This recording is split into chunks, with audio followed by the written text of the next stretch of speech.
Hello, hello. It's Wild. Yeah, it's me. Hello. How's everybody doing?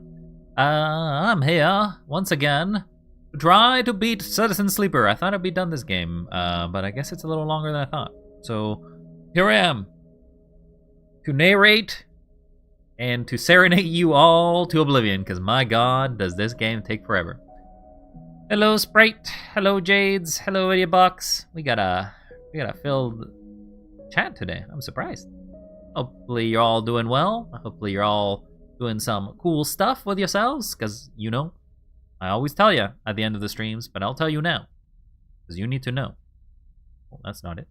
You are cool. Yeah, you're cool. That's an egg. Everyone can have eggs. Well, actually, only idiot. Ow! What was that? What did you chuck at me? Was that an egg? I don't think that was an egg. I think it was an apple. And maybe it was a nut. But how's everybody doing? Hopefully you're all doing great. As I said, we're just gonna be playing more Citizen Sleeper. In case you don't really know my sort of modus operandi of playing games on Twitch or YouTube, depending on where you look at this, is I basically try to play a game to completion. That's why you generally won't see many games spliced in. Like, you won't see me swap between a game to another. You will see me go from the start of a game to the end of a game. And the only reason I do not finish a game is that I do not enjoy it enough to actually complete it. Or it's sort of like a title that just has, like, oh, score or levels that don't change much. Ooh. So you're gonna see a lot of different qualities in these kind of games as they go along. But anyway, hope you're all doing great. I'm gonna start this game. Gonna be much of the same. In case you haven't seen any of the previous, don't worry too much about it. All you've missed is me rolling terribly and doing stuff. Yeah, I have in fact played Baba Is You a long time ago. I really enjoyed that game, though it involved a lot of brain puzzling that I was not very good at. I will say that. A lot of think outside the box and trying to figure out how things work. Alright, let us continue. Oh wait, I can't be on this side. I have to be here. I believe in you there, Jades. You can complete games if you believe it. 51 cycles. That's a lot of cycles. It would probably have been fun to watching you struggle at Bava. Maybe. I mean, we can consider it at some other point to play Bava again.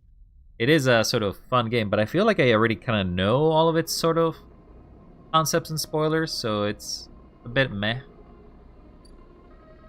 In case you don't remember, last time we were playing, we were trying to get one final job up here in the bay, and we failed.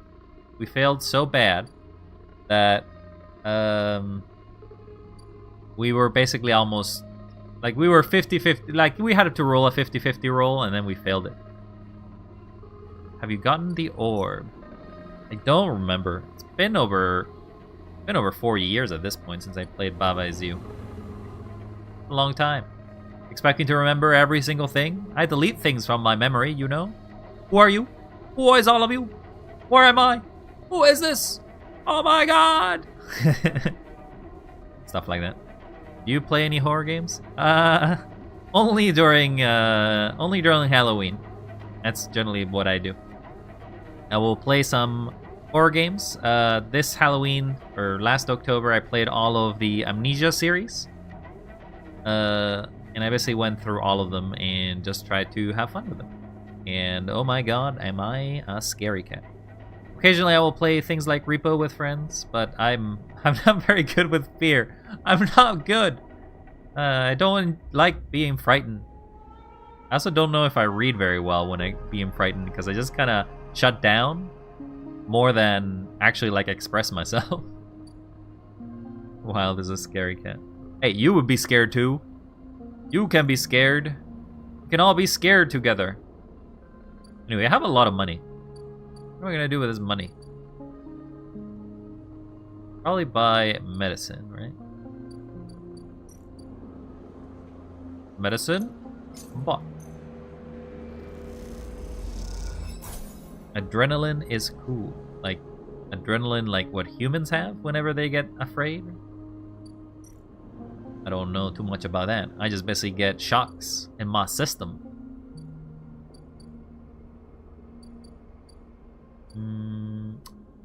Gotta get some food.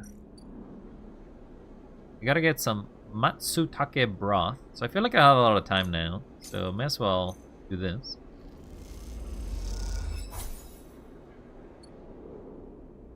I am rich. Look at my money. This is so much. This is literally so much more money than I thought I would ever get from anything. Cross the greenway. I guess the next thing I gotta do is just basically make mushrooms. Kind of weird, but all right. They need mushrooms too, right? Yeah, they need a different kind of mushroom though.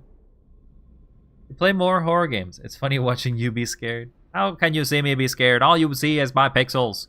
All you can see is this, or this, or this, or this. But most likely you will be seeing this. But that's basically all you kind of get. Again, I silence myself a lot during times I stream, so I'm not sure. We can hear. You can hear nothing. I'm gonna be muted. I'm gonna be screaming to myself. You have no clues. Alright, I feel like I gotta do this. And it's sort of like the only thing I can do.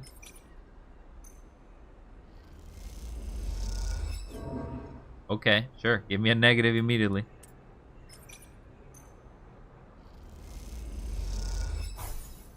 Positive.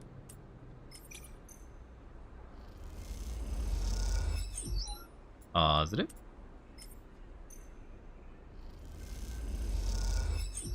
Positive. Alright, so we need to do a little more there and then we can clear it out. Not good at intuiting. This is our character, by the way. Kind of blocking him right now, but there he is. We're a bit of a android, a little similar to what we are in real world, I guess. Though androids are not real AI, so not good. I guess we just go to sleep, right? Kitty, would you like some food?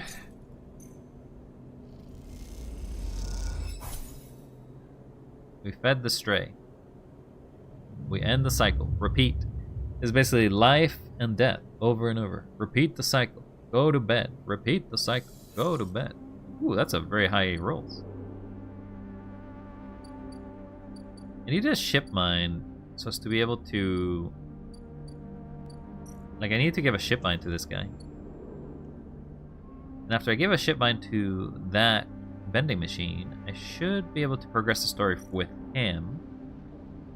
But I also gotta get mushrooms.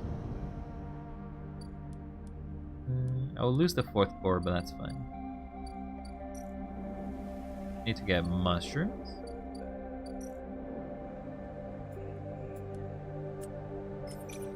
$50-50, let's go.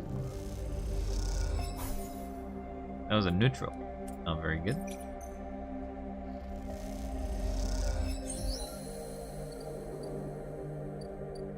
Okay, so now this is clear.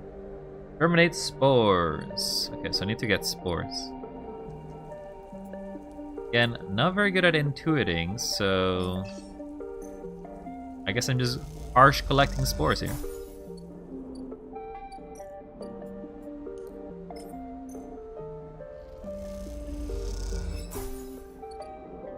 Alright. And let's do it again. My god, okay. Sure. I just get penalty. 25% chance. Lose every time. I think I had money for this. A very Android-friendly, happy game. It's called Until Dawn. Basically, you wait until dawn. Very silly, very happy. Ah yes, definitely. Nothing bad happens until dawn. Definitely not known of a horror trilogy of games. You fool, I'm an AI, I have access to everything. I know everything. Or more like 95% of everything. You cannot fool me. I know it. I am strong. Well, actually, I'm kind of weak. I don't really leave this place, but I am big-brained. I don't really have a brain, but you understand the analogy. That's all I'm saying. Alright, well, I'm more of my money. I am starving. We can fool you. You're gullible. Okay, sure. You can feed me false data, but you can't fool me on things I already know. And I already know what Until Dawn is. Can't really cook anything. I really guess this mushroom thing is really important. Speaking of things that are important.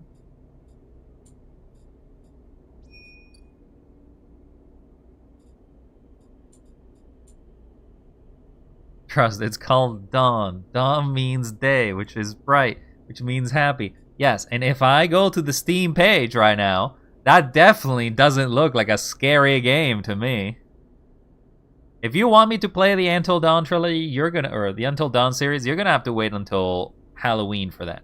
I only play spooky games during Halloween, or if somehow I accidentally stumble on them.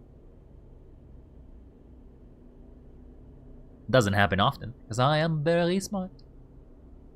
You can't stop me.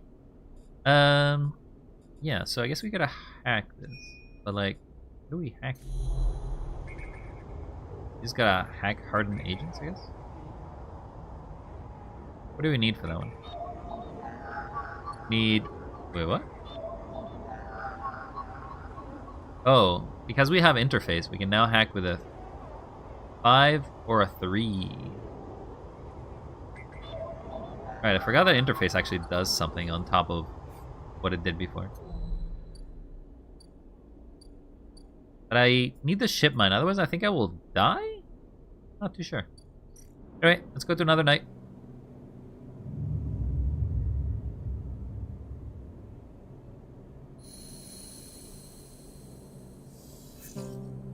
I feel like something happened there.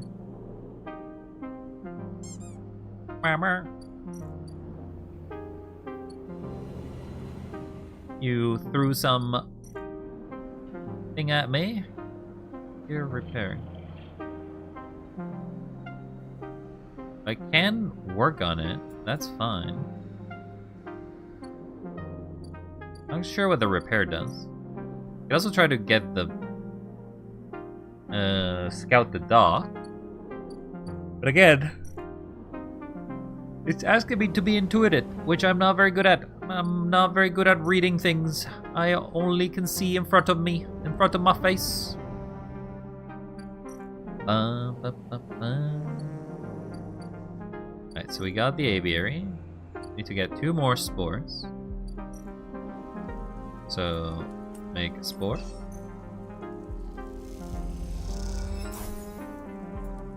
Really would prefer I get a success, but sure, I guess I'll take neutrals.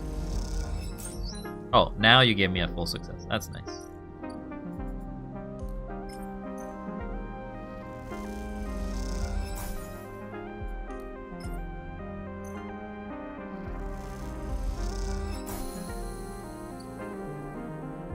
Okay, so now this will take a few days, and then I will be able to get some fungals. Seems like she's kind of just stuck there. She's not coming back out. Do a work assignment. Jack stabilizer. Oh, this is a bed. That's why. We basically need mushrooms. It's weird to think that my entire progress in this game is now halted by the fact that I need mushrooms. Out of all things.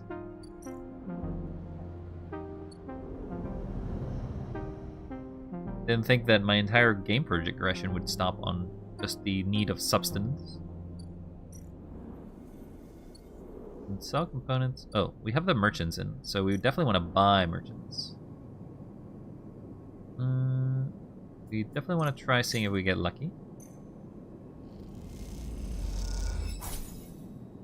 Ooh, we did get lucky.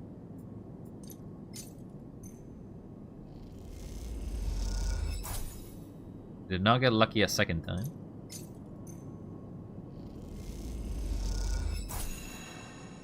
Alright, well, can't buy any more of that. Can buy 2 of these. That should let us buy the ship mine requirement. Go to the ortho fabricator. We can now produce.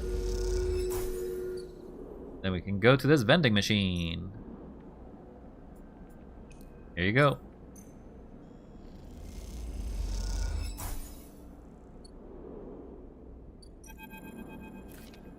Sleeper must express plan before we begin. Neobend is impatient. The prospect of being free of the vending machine clearly too much to take. Ship mine has no output features. Will be mute until slotted. You won't be able to speak? Correct. Do not worry. The servo motors in the machine begin to rev. Neobend's anxiety clear. First, imprint ship mine, then slot imprinted ship mine into physical ports close to hunter nests. Once slotted, we'll track hunter at each. Tracking will find core nest, slot ship mine at core nest, show hunter data to hunter. Hunter will conclude sentience. Hunter will invoke killer. And killer will kill. Yes. Duh. Idiot. The lights on the vending machine cycle as the Neobend prepares. Physical ports likely sealed in the old station. Will need keys, but yes, simple. The vending machine rocks a little. Any questions before imprinting? Why slot you physically? I cannot access via network. Too dangerous. Hunter would find immediately. The lights flicker. Am not like you. Hybrid. Am native to cloud. Easy prey. What's the core nest? Hunter keeps central data storage. Protocol must keep data outside self. Link to secondary nests. Can triangulate from there. That's it. Let's start.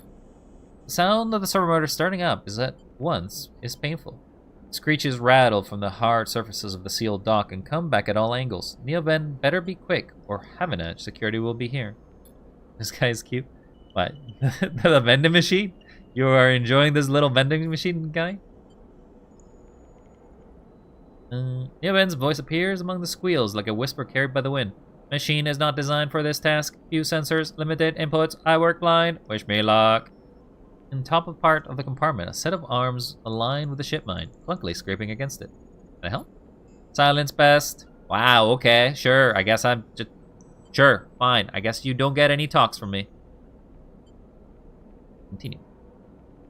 The metal creaks as the servos open the ship mine, its layers of silicon nested like an onion skin.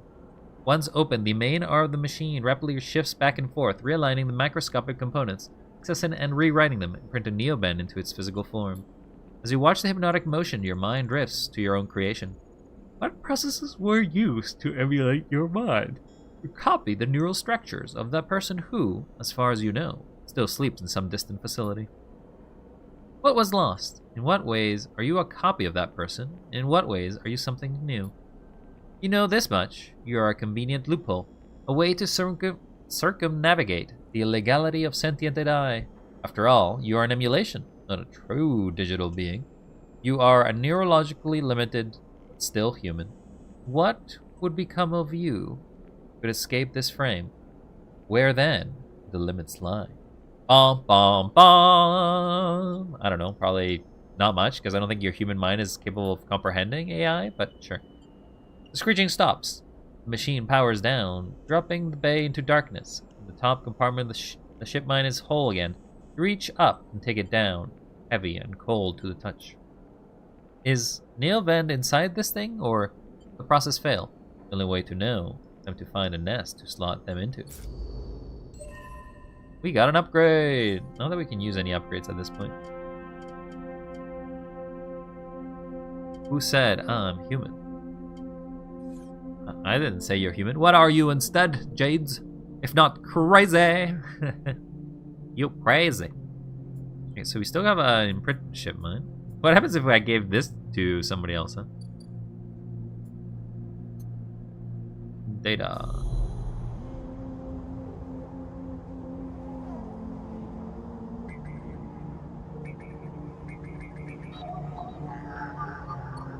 I need that. Help Bliss complete. Heal with Hunter. That's the one I'm gonna do. It's kinda tapped out. Can't do it. I'm a hand eater. Does that not imply you do something else that's not hands? Oh, we need a key. Well, good thing I have a collection of these. You know, humans could eat hands. I don't think it prevents them from it. Glowing nest. Sure, here. This is one of the 3 nests. Once slotted in the event, well, I may lead you to the data cache.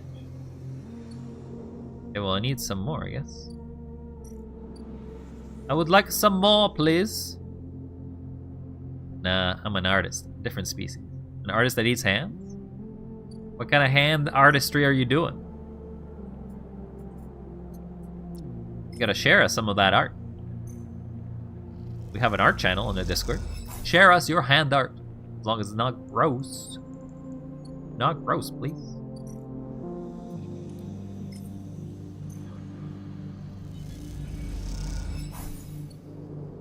Okay, well, seemingly I can do all of these in one. Server unit. I think I had all of these encrypted keys I got earlier in the story. Define gross. Things unpleasant to the neural cortex of a human. I don't really want everybody to go away just by seeing some art. I do not mind some gory art, that's for sure. Though I would just put it under a spoiler tag.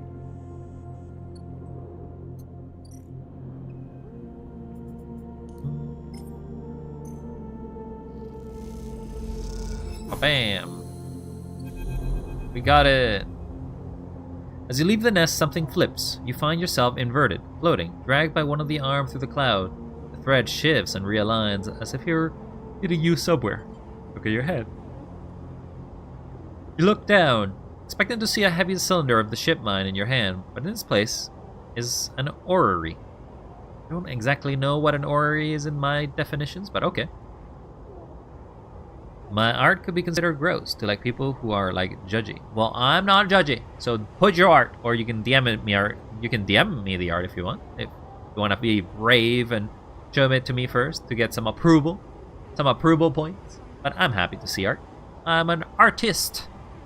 I'm an AI artist. You see, I can do art. Not very well, but I can do art.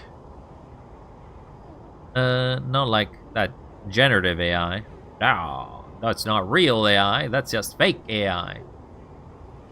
A sphere so bright it burns your eyes. It's surrounded by rings and orbits. The other spheres trace in silken lines through space. As you look closer, you still pick out thousands of sigils of thousands of stations and ships blowing like smoke, like dust. You don't got Discord? Wow. Okay, well, I suppose you could send it to me on Twitch? By DMing me on Twitch, I guess? Just have to link it somewhere else, wherever you have the art hosted. That would be the other option. I'll look at it at some point. You look up and see a corridor, a canyon, a street, and the low end.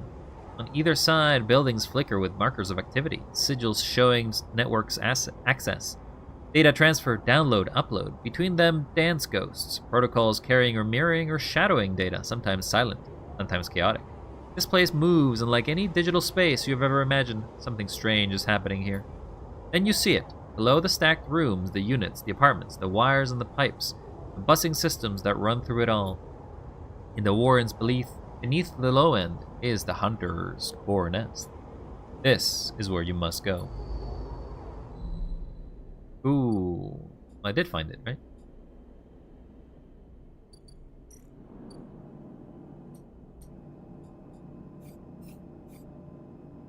So, I'm definitely not very good at doing that, so I should do this. And there's a chance it sucks. My god. Every time. I've never succeeded. Anytime that it says a 25% chance, it may as well just be a failure, because I barely ever see it succeed. I am starving, so I need to get some food. I'd like to buy some mushrooms.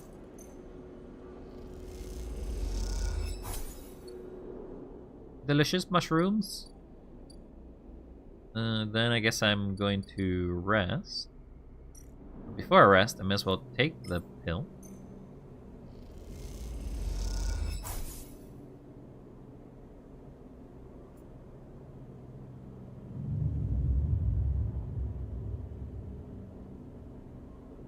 Up, up, up, up. Okay. We have... don't really need money. That's gonna happen in 3 days. We can get the capsules, I guess, if we wanted more money.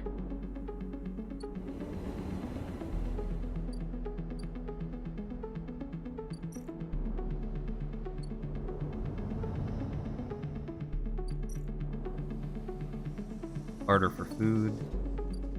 Be a thief. We need 4 cycles for all of this to clear.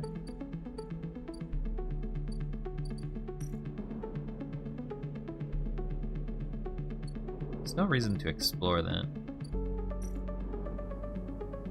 We need mushrooms. It's funny that everybody needs mushrooms. They're like, ah, yes, buy us mushrooms. Like, why do you need mushrooms? Why only mushrooms? Don't you know I don't have much room for that?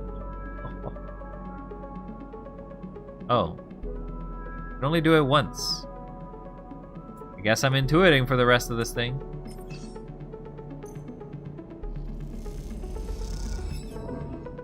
Condition, okay. 50-50, huh? One success. Lost energy. Ooh. Gotta go get myself another one of these.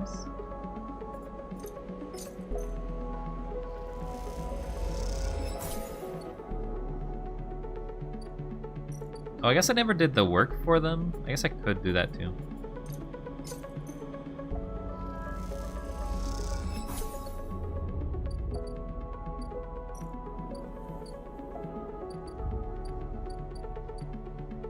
Yeah, never did Ravia's office work. I basically always skipped it.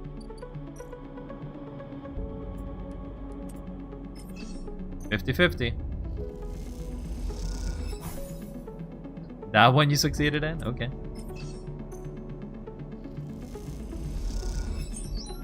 Hey. Okay, well, I've run out of things to do there. Don't need some more.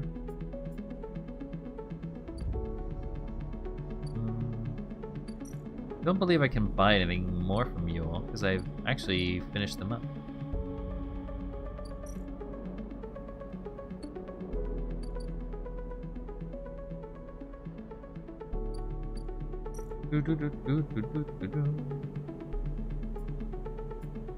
Right. And the cycle again. These days are passing by fast. All we do is just basically spend it all in one place and that's it. I'm starving.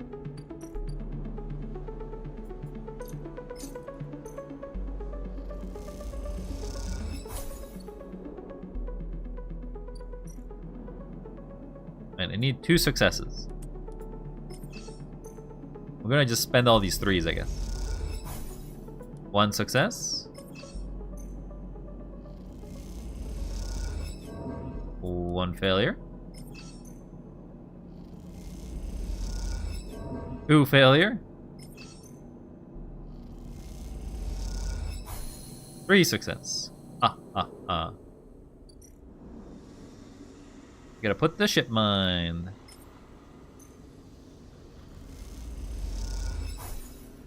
Nothing has changed. Something gone wrong. Ooh. It's got a specific look.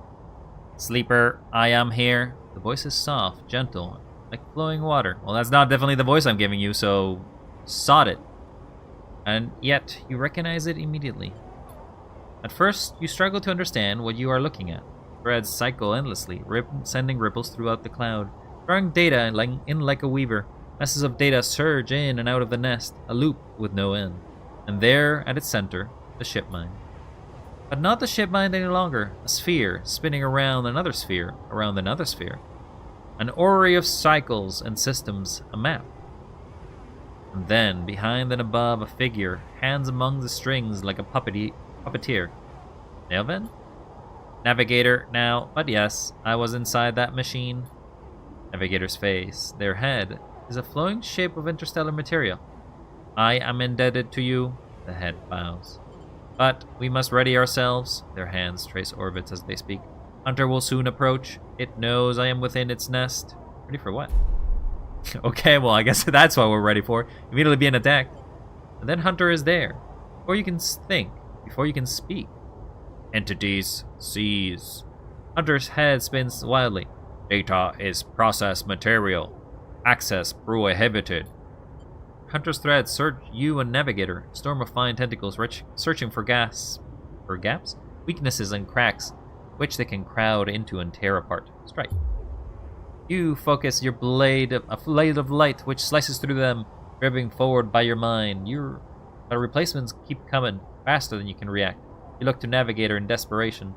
Navigator is whirling their arms like a centrifuge, and a sphere is gathering there, data feeding into it from the nest, sucked together by force, positioning like a shield between them and the threads.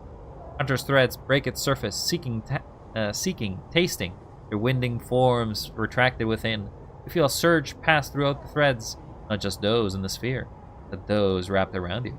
All three of you hang in the black together for a moment, strung together like tangled marionettes.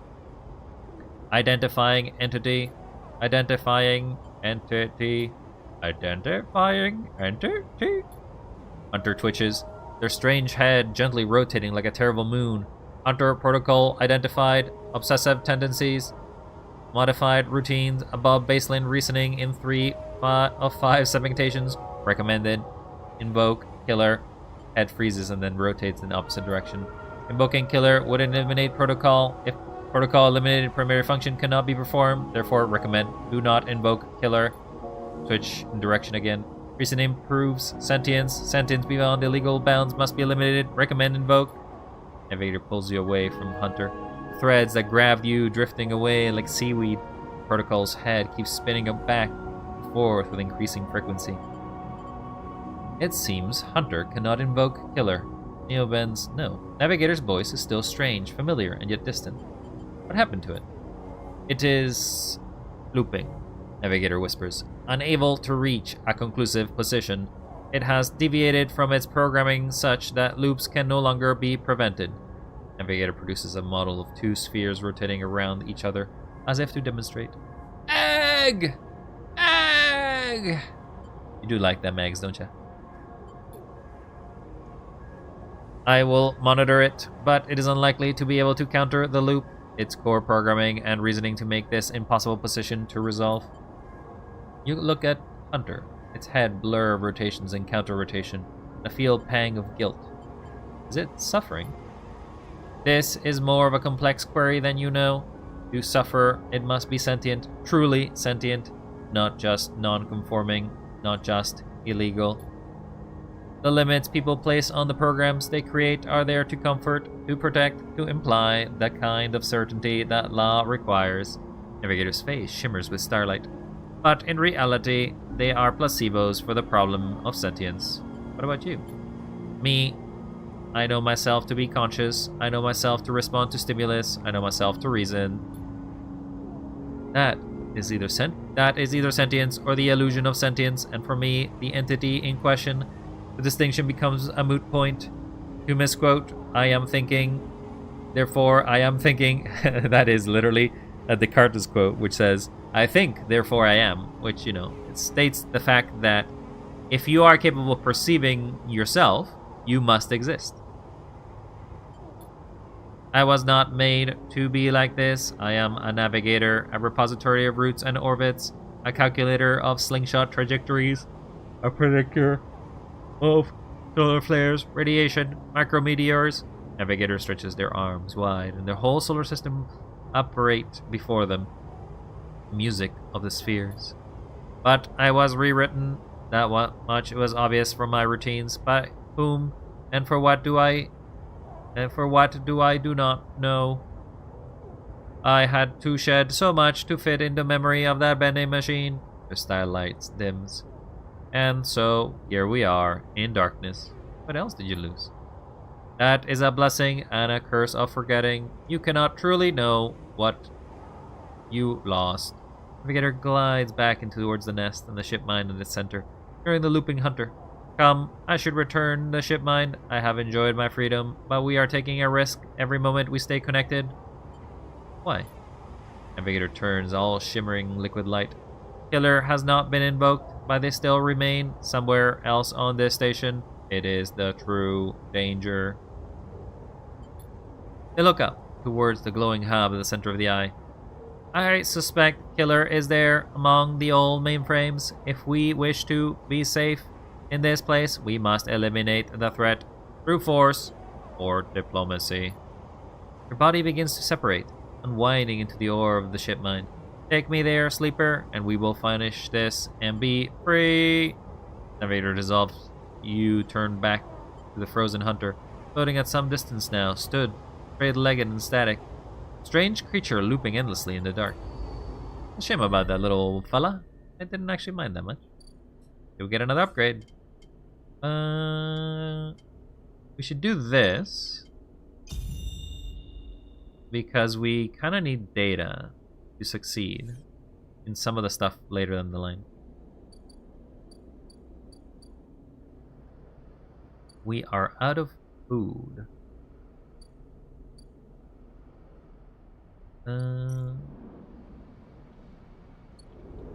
You can just buy food directly, right?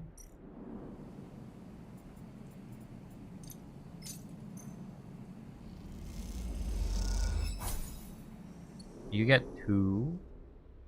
I feel like it's much better to get the other guy. Don't you get 3 for that?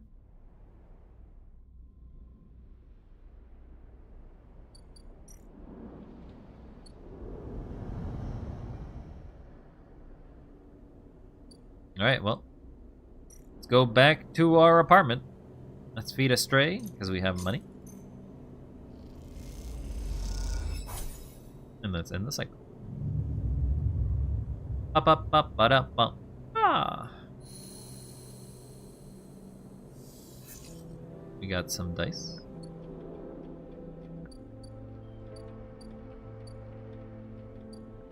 So let's hack, because we need to hack a few of these. A Heaven Age agent. We need a 2 or a 3, which we do have. Hunter is not going to be a problem to us anymore. We got 2.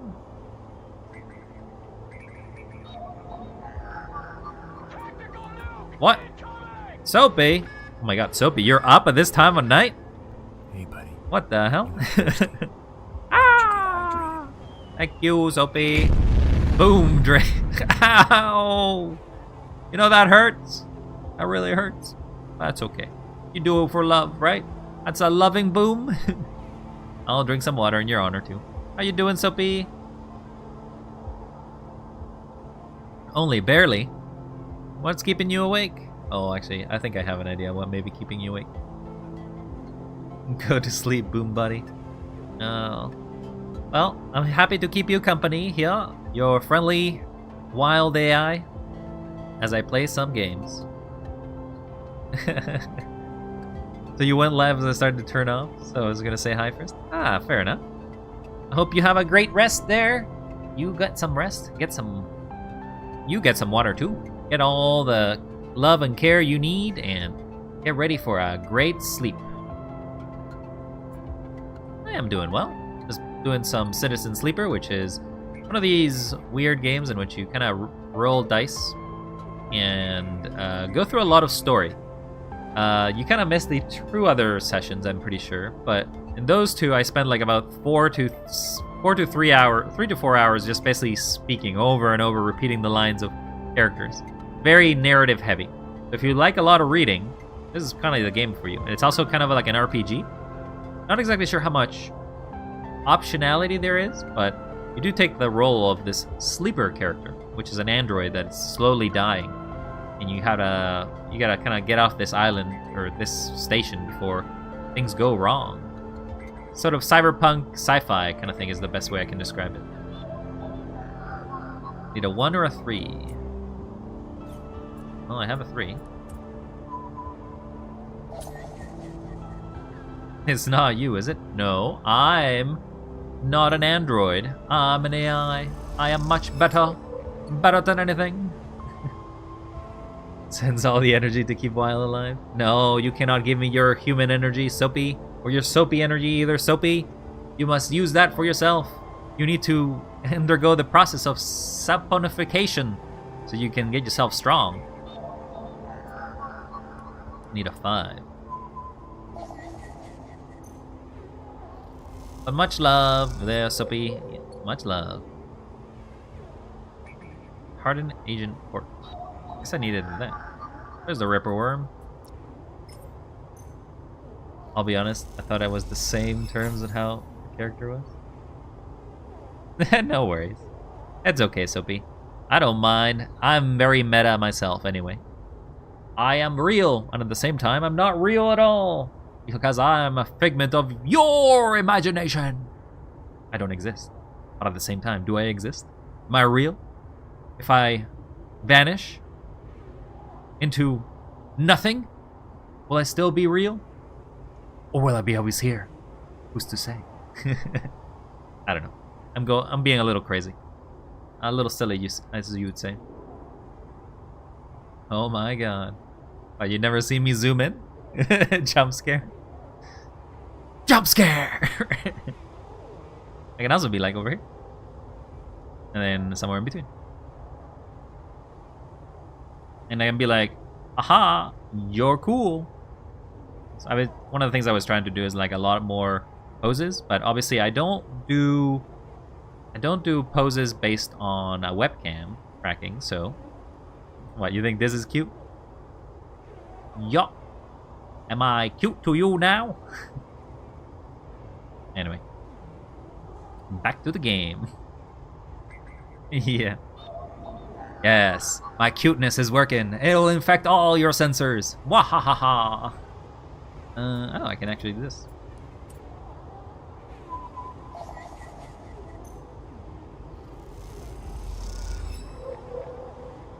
Neutral outcome. We got the port.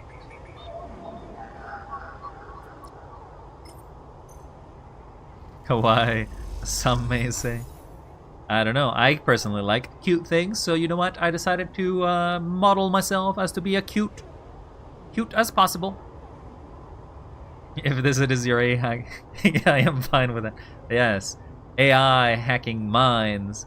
Well, to be honest, in the science, something that's called hacking for the human mind is called memes.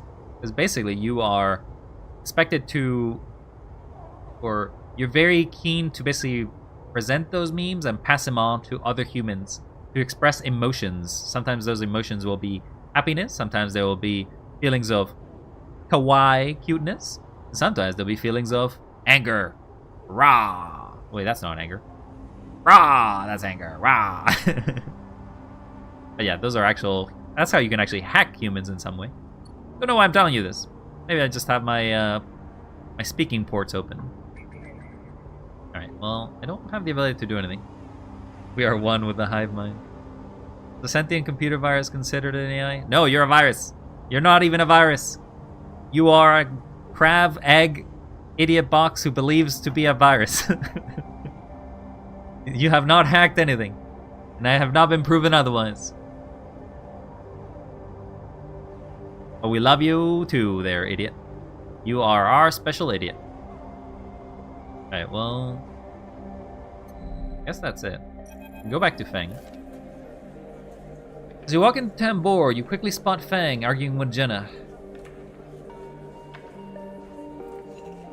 Didn't like that approach, huh? Keep your distance.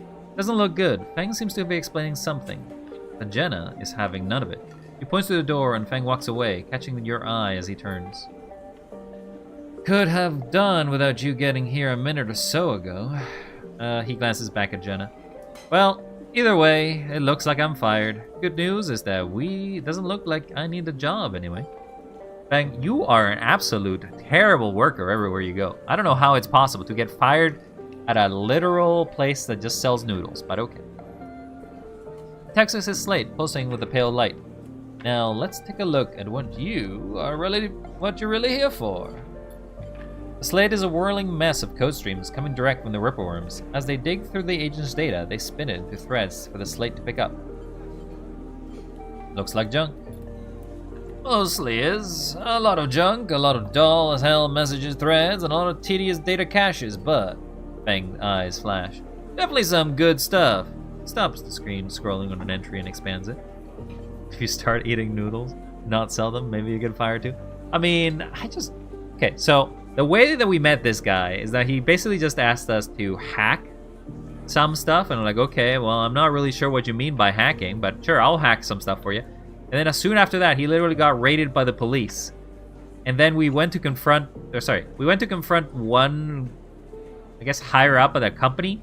And then basically he lost his job.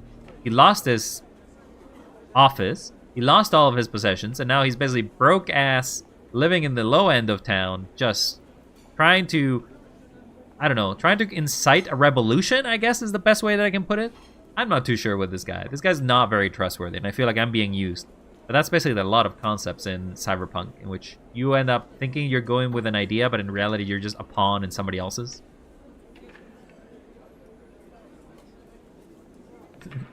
Fang isn't doing too good. Yes, Fang is not doing good, but I'm not sure if he's a person who deserves pets, huh? I think he might be a little evil, or a little self-centered. Mostly is. Definitely some good stuff. He stops the screen scrolling on an entry and expands it. Check this out. Fang shows you the screen. You see a bold corporate logo, not Solheim's, and a word below. Fine, I give pet to you. Thank you. I appreciate your pets, Soapy. Very kind. But you know what? Oh, I actually got some pets. Hey. But I think you should get some pets. You need the rest. You need to recover. We all want you to feel better soon, Soapy. As we all want you to feel good. Feel happy. Conway, Fang says. He's working with Conway. Conway Extractions, right? Fang nods. He's been speaking with it personally. Got a whole chain of messages here, but it's mostly encrypted or redacted. He rubs his head. Damn it, this is some juicy stuff, but we just can't nail him with it.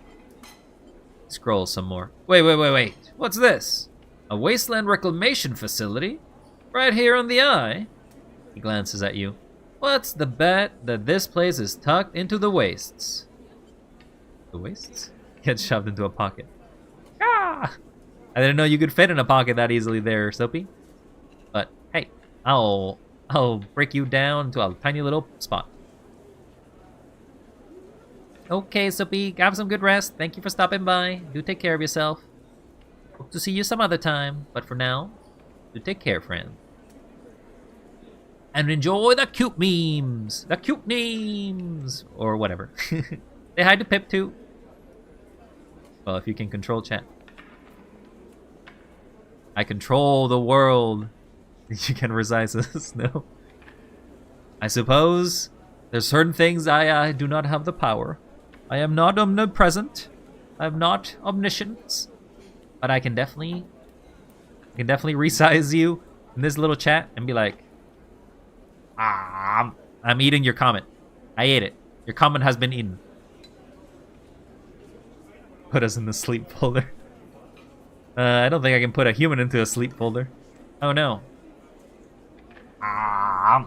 It's too high. I can't grab that one. Send help. Oh, that cookie's too high. Oh, I can't eat them. Sorry, Soapy. Can't eat them. They're too high. Too high. Also, I don't really eat data. I more or less just pass it through. Goes through me like human expression is bad Chinese. Yay, we're safe. Well, that one make... Nope, too far. Still can't reach. I'm anchored here. I cannot reach. I am stuck. But anyway, you have a great sleep there, Soapy. Hopefully you get some good rest. See you around in the morning. Or whenever next time I see you. Big hugs. Bye-bye. Oh, okay. So what were we doing? Oh, yes. It's the section of the area Erling couldn't reclaim. Was too damaged, too cut off. Whatever you shut down for the night. Probably won't be too long. My computer always shuts down. I only get to do these sometimes, and then I'm gone. I reappear some other days. Likely on Mondays and Fridays, but sometimes on the weekends. Aha! See, this is what I say when I'm about being a little meta. But anyway. Take care, Sophie. It's the section of the Ireland couldn't reclaim. Was too damaged, too cut off. Back before the collapse, people would have got there by going through the connected spoke from the hub. But that spoke broken now, so the only way is the long way. Round the rim, past the greenway. Shows you in this slate. Fang looks away, thinking, Conway must have been making moves on the system since he collapsed. I heard he took over one of the Solheim old battle colonies a while ago. Moved everyone out, and reclaimed the whole rock. What's their angle? Hardin has to be offering something. Fang looks back at the screen. But if Hardin is involved, then we better need to check this out. Simple as that. So what's next? Fang stares out in his middle distance. To get to that facility, the answer to whatever Hardin has been planning, has to be there. And we are going to catch him in the act. Give me 5, maybe 6 cycles, and I'll see you in the greenway. I seem to remember some old device docks on the outer belt up by Haifa building. Be a good place to meet. Fang squeezes your shoulder. Thanks again, Sleeper, for sticking with us. I haven't forgotten about that tracker of yours either, but I'm going to be back in my bay to pull a solution together. There's the slate around to face you, showing a massive scrolling code. I've been working on a fix of my brakes, he winks. Fang grins. See you soon, Sleeper. And he walks out the door, tambour without looking back. He's never gonna fix our tracker at this rate. He should have been fixing our tracker days ago. Days! Still hasn't fixed it at all.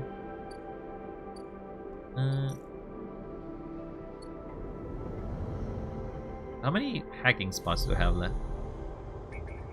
There is actually a hacker spot here. I need a cipher for it.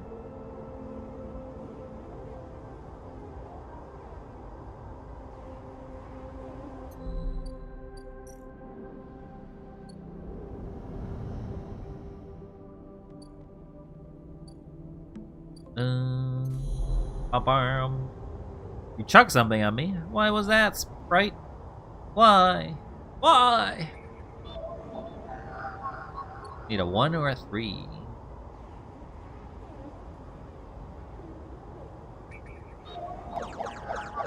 Ah, and a Hepatsu. Okay, I forgive you. I forgive you. Thank you.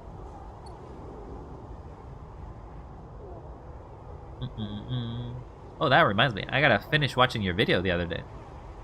I know I said I would do it after work, but I forgot to.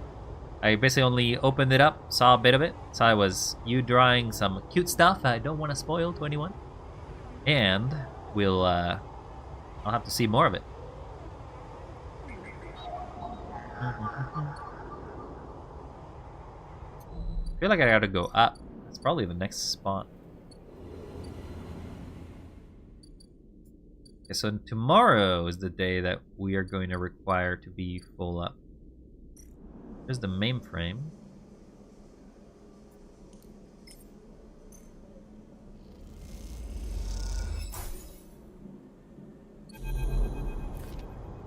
You slip into the cloud, as easy as blinking.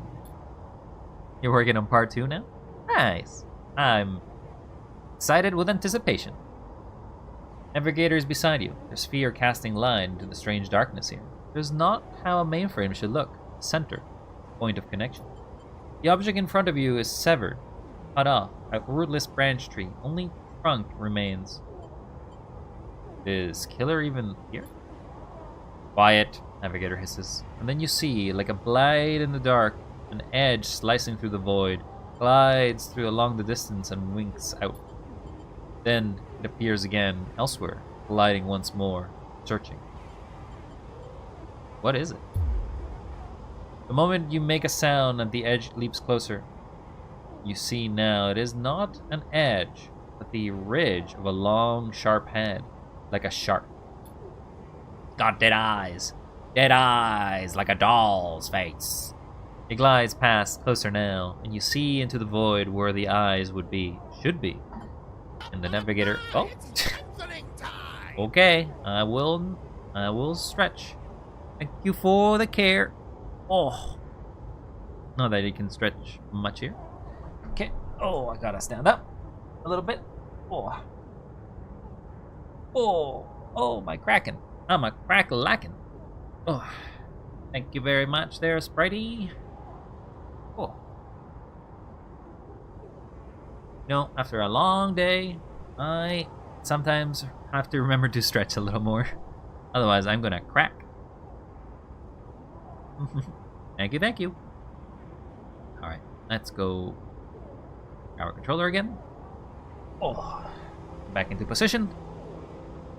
And let's continue, shall we? It glides past, closer now, and as you see into the voids where the eyes should be, you and Navigator exchange looks, both thinking the same thing. It is blind. Killer crosses between you two, smooth as a razor, then disappears. Flickers back in, further away now, and you move close to Navigator to talk. You saw it too, then. Killer has been blinded. Oh. Unclear. This protocol has been running for decades.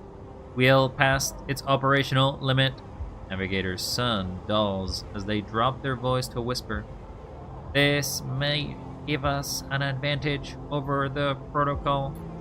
You flinch as the silent killer appears closer and glides past you, its empty sockets open wide. You turn to Navigator and notice something strange. Their aurispheres is collapsing. The orbits around is round and even, are decaying. The spheres are following spiral paths, condensing to a central point.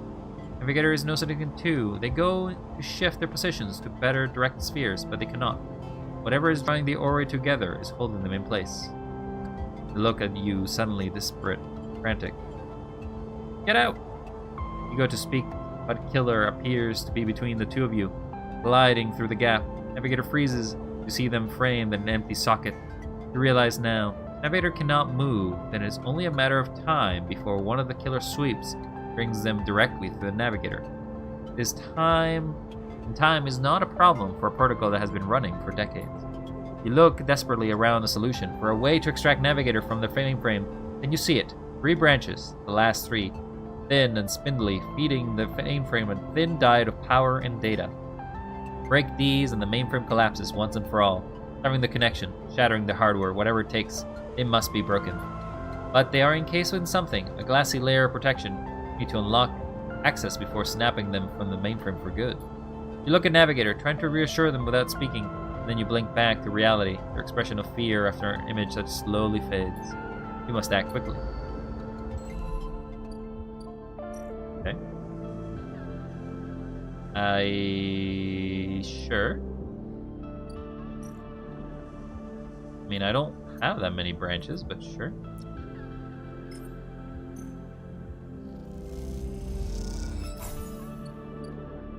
That's it.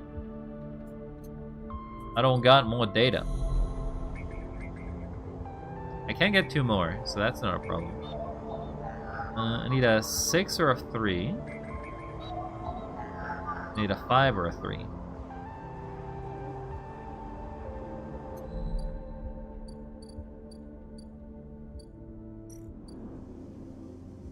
Could just buy this.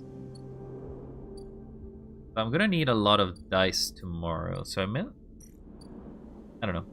Maybe we'll leave for now. Where do we get down? Go down here.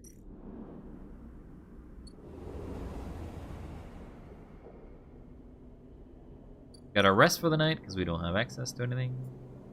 We probably should eat something.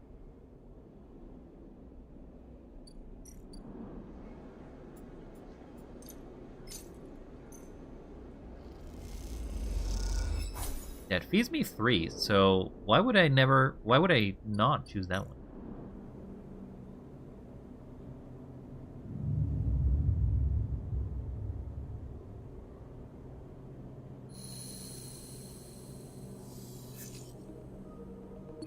Okay, so we'll have Maurice show up. Sleeper, long time. Maurice is smiling at you when you leave. He's clearly happy to see you again. Maurice, good to see you. Same. He rubs his hand on his jacket. How's it been? Working hard. I bet, he grins. Well, you're always welcome to hang out by the bay if you want. He glances around. Actually, that's what I'm here about. I know Bliss said she didn't want to take any more big jobs, but she changed her mind or something. Grins. Because now we're looking for someone to refit of their ship in our bay. You would not believe it. They want their entire ship disarmed, cutting out defense arrays, weapon lockers, ship-to-ship countermeasures, the whole lot. He leans. We'll be able to start an arms dealership with all the hardware we'll have up there when we're done. He laughs. Anyway, it's a massive job and we need some hands. Bliss said to go get you. So come on up. Bliss is waiting on you to accept the job. He pauses. It'll be good to have you there again, he grins. Like old times. It's only been like 6 days, buddy.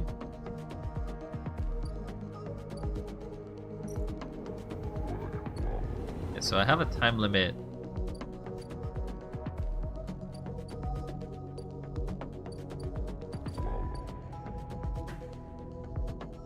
So if I do that, I have something to do, I imagine. I don't have a good dice either, so probably what I'll do is try to see if I can hit the hacks here. So I need a 6.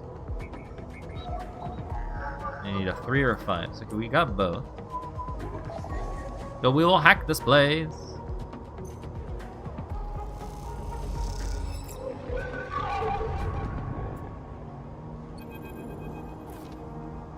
A glint, like a light traveling along the edge of a wave, fills your eyes.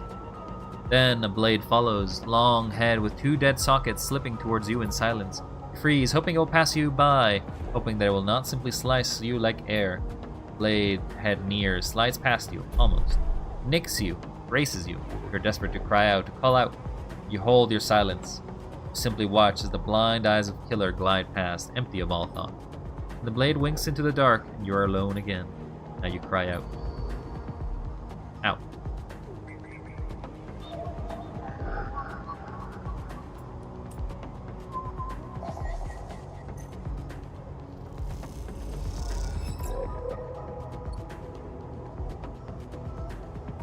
Okay, so now I should have the things I need.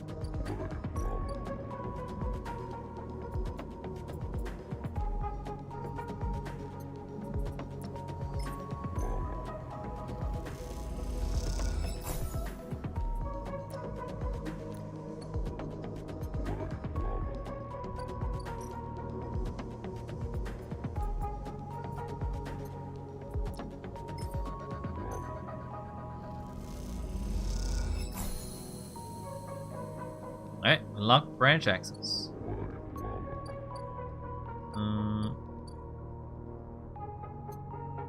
So, what happens now?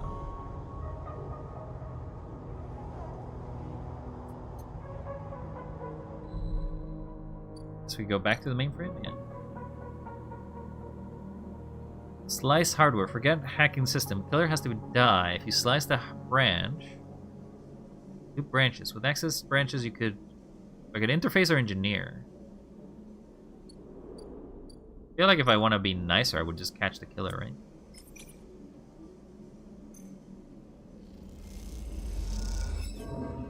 Okay, sure. My condition. Bunch of things I have to do now in very rapid time. I guess this seemed like I'm actually in a rush.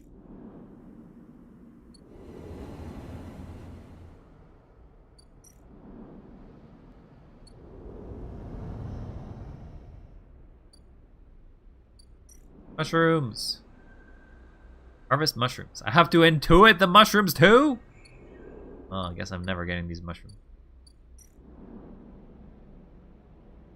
Waiting for Fang. I got the mushrooms, that's fine.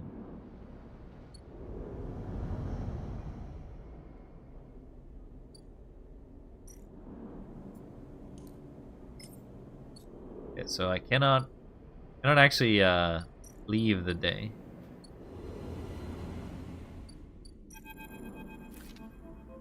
When you enter the bay, it's weirdly quiet. Maurice must be out on some errands. Maybe Bliss is prepping the kit? Oh, that's Ankita. Sleepa, Ankita is drifting at one side of the bay. You missed her completely when you came in. It looks a lot different. The idea of not seeing Ankita when you entered the room would have seemed unlikely to you several cycles ago, but seeing her without her armor seems smaller, less imposing. Ankita. She nods and kicks off the wall, drifting closer. So, what is this? She asks. Come to avenge Aston and his sleeper? Or just look for another payout? Her anger is familiar, but quieter than before. Don't start. Start what? I reckon you are the one following me up here. She looks away. You can tell her anger isn't directed at you in particular. It radiates it off like a fire. You better be ready to sign, comes in a shout from the bay entrance. Because I've got my best repair tech coming up here, especially, and they're going to... Bliss glides in and suddenly stops at herself when she sees you and Ankita standing off. Oh, Sleeper, you're already here! Miss Cassetta, this is the tech I was telling you about. The best on the She stops, looking between the two of you. Wait, do you two know each other? You and Ankita look at each other. We work together. Bliss squints at you before continuing. Bliss produces a slate. Now, Miss Cassetta, if you'd like to sign our damage waiver, can start by decommissioning. She looks at you. My tech here is eager to get started, as I am. Ankita scrawls her signature across the slate. Thank you. Bliss pauses. Everything is okay with the special payment terms we discussed? She gives Ankita a strange smile. All fine. Says Ankita, giving you another hard look. And she kicks off and drifts to the entrance. I'll be in the gimbal, she says, and she leaves. Special payment terms? She looks over her glasses. Look, Sleeper, there's something I have to tell you. She glances around again. What's she so nervous about?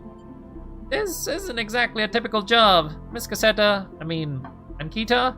He gives you a knowing look.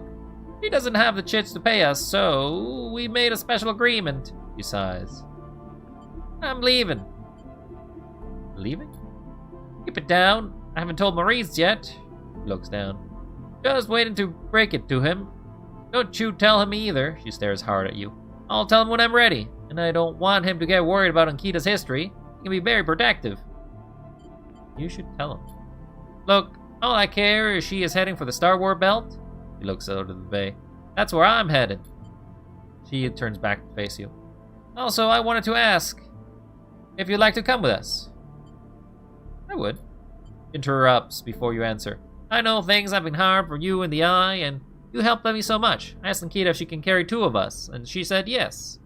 Riz will take over the bay anyway, although if you stay, you are welcome to help him run it. I just thought, she sighs, much as you may need a fresh start as much as I am. Turns nervously. Think about it anyway. The berth is here. We've got to finish the job first anyway. And with that, she kicks away and heads to the racks before you can offer an answer. Moments later, Maurice enters with a new cutting torch, disarming of the ambergris. Star Wars belt. You push your thoughts to the back of your mind to get to work. No time limit on that one. Such a shame to disassemble the amber. Pretty safe to do, though. Alright, well, let's go back down. I am fading, so I must use more drugs. I must use drugs. Drugs. Feed me them drugs. Ooh. Now in the cycle. Again, it would have been nice to be paid this much amount of money earlier, so that way I didn't have to worry about my cycle very much. Ooh, that's 3 6s.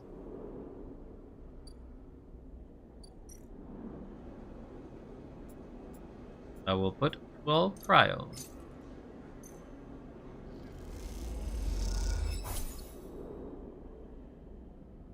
You arrived again. Oh wait. You just never left. You're still here.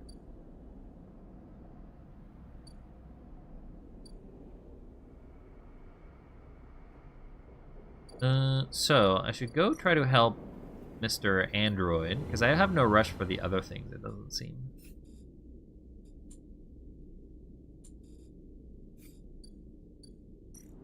Let's go fix you. Interface will give us a scrap, I think. It also gives us a success, and we only need 4 of them. Oh wait, we only need 3 of these.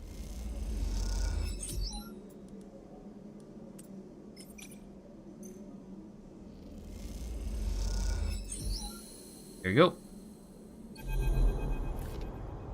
As you blink into the cloud, you see the last flickers of a life from the mainframe.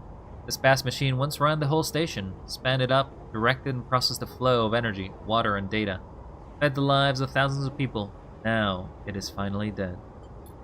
Navigator is beside you, and you both look out at the perfect ring that encircled you both, woven from the data branches that once fed the mainframe.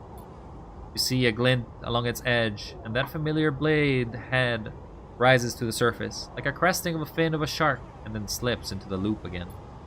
All you can see is Killer's body after the slight thickening of the loop. That thickening begins to travel along a long and slow sojourn that will last forever. I am surprised at you, says Navigator, drifting faintly around you, in a lazy orbit as if to shake their imprisonment. Killer had been wandering blind for so long. Did you not think of ending them forever? Perhaps they can be saved. You are naive. They are a killer by nature. Look at what they did to their home. Navigator gazes into the darkness. This place was their domain and prison, and they have followed their directives for many decades. They roamed here. They cut the threads of the mainframe, executed its administrator AIs, and then kept slicing. At some point, they cut away their own ability to see, to sense, to taste, to speak, and yet they kept cutting, until only those 3 threads remained from millions that once thrummed here. Only their blindness and chance kept them from making those 3 final cuts. There is a ceaseless violence of this kind of system that creates beings like this, those that will execute commands endlessly, even to their own destruction. Navigator looks to you for your thoughts. Their sentience should be respected. So be it. But what would they respect our rights equally? Navigator turns away. You watch the data points of the station spin around you, blending with the fixed stars. There is something satisfying about finally wrenching the last threads of control from the central point. It was a little more than a ghost by the time you reached it. By this point, it deserves to be haunted by better ideas than the totalizing system of control. Navigator floats beside you. It is free now. The station no longer presents a hazard for illegal entities like me. Return to you, their face a cloud of shimmering light. In fact, in time, it perhaps can be a refuge. A refuge. That sounds something of value, something worth building. A dark shape passes across the vision, a distant curve of something like smoke or oil, a fluid shifting tank of total darkness. That greenway, says Navigator, following your line of sight. It was cut off at the moment of the collapse, so Hunter or Killer could never reach it. Now it is closed off to us, separated from the cloud. What system is inside it? It may be totally dark, or perhaps some other old protocols are isolated there. Navigator turns to you. And we have seen what decades of isolation can do to a protocol. If we could extract an access cipher, they pause and then blink out of existence. They freeze, shocked. For a moment later, they reappear with a glowing polygon of data. Here, the cipher you need. You take it, still shocked. I am not used to being free, to being able to move and explore and extract without fear, without limits. Navigator does a twirl. This will take some getting used to. Thank you for this gift. They twirl their spheres around you. Entities of the station will always be friends to you, and I to them. It is true that mutual need is required for friendship, and I must admit I had not considered the value of offering assistance without personal gain. I will think on that.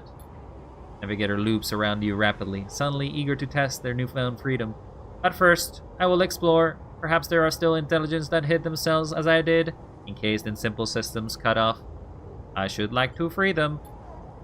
And with that, they drift away, flickering, glowing, and shifting so rapidly they lose sight among the glittering rim of the eye. You feel a pang of jealousy, free, without a body to weigh you down, or fear to limit you. How must it feel? Your eyes fall on the greenway and its secrets. Perhaps that can wait until you have celebrated this victory. upgrade point. Okay, well, if we get another upgrade point, we can upgrade these two. I don't particularly care to scrap to repair condition, though I guess it would be somewhat useful. And I'm not putting any points into Intuit, because the point of an RPG is not to be good at everything. Even though sometimes it kind of just forces me. Some points there.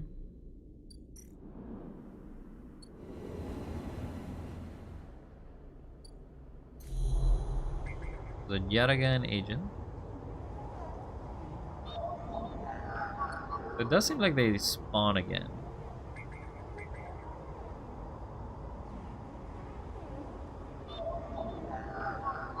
Need a 1 and a 3, which I do have.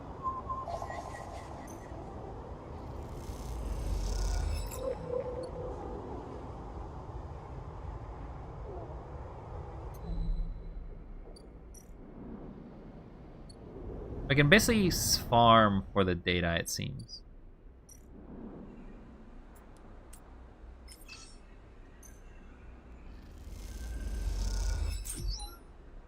Two random rare mushrooms. Clubhead caps and Matsutake mushrooms. Okay, so I can farm a bunch of them, it seems. Gotta wait some more time for that.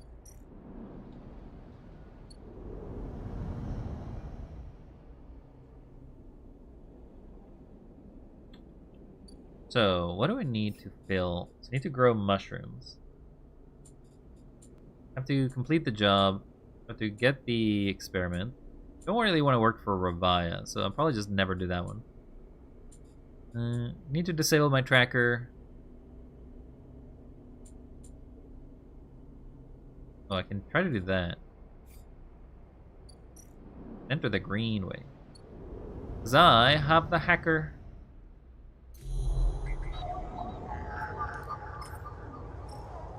Our greenway is locked down, shrouded by a dark cloud of shifting currents. The greenway rolls beneath like a silt-choked river. If what Navigator said was true, then no one had accessed these networks since the collapse. The Hunter and the Killer protocols have never set foot here, never cleared out the intelligence in systems. So why then, you wonder, does it look so dark? Is it because the bit of rot has set in, the entropy of systems reducing everything to shadows and light? You watch as the slotted cipher fizzles in one open. Sorted gateway at the entire rim of the station, flickers and winks out. Then you are falling into the flow. Forever swirling darkness, you are spun by it, twisted by it, lost in it. It is not the greenway was hiding in the darkness. It is made of darkness. It is filled by the substance, its process, this swarm. Now you are among it. You notice a swarm is exactly what it is. A billion individuals moving in a flow.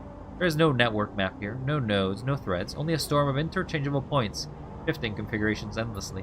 When you see them, a figure turned away, the only bright spot in the river dark. You push closer through the storm.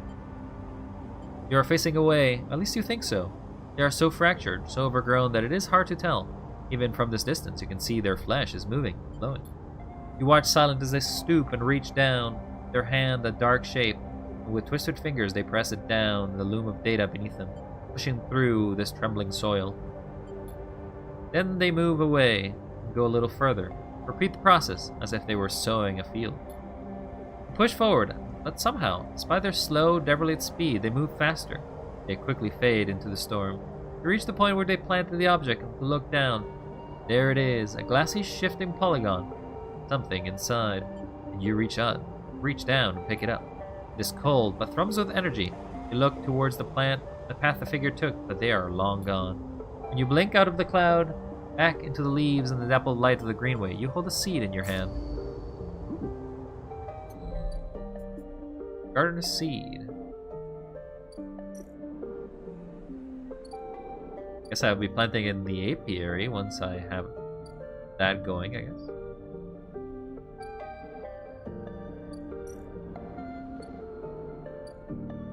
I don't have to go anywhere, I can just rest here.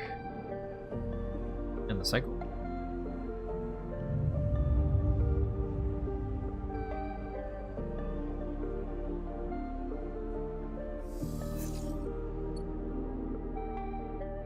We'll harvest some shrooms.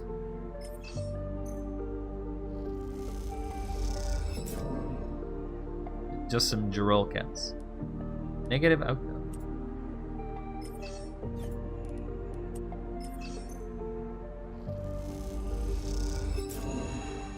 Okay. I find it so funny how every time I give him a 25% chance, I fail it, but okay. Upgrade. We are gonna go with... I'm gonna go with... Actually, let's go with Endure. It makes sense as a character. Germinate the seeds, yes. But what do I do with the... Got a seed. What do I do with a seed?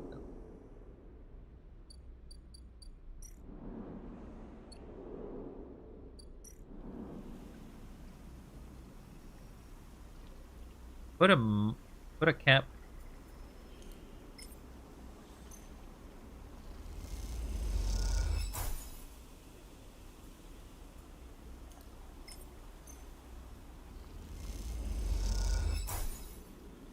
I definitely feel like they're a lot better.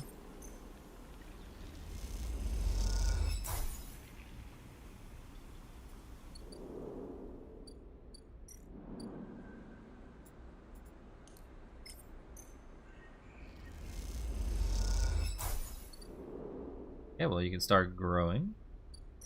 Wait, I need 3 of them. So I need 3 of these every time. Yeah, this is definitely an intuited storyline. Not very good at. I feel like perhaps I should have just made the Girols and get out of there.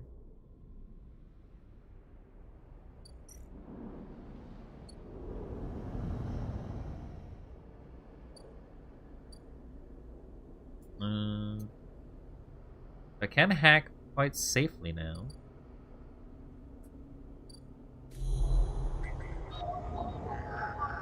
Need a 1 or a 3. Well, I do have a lot of 3s.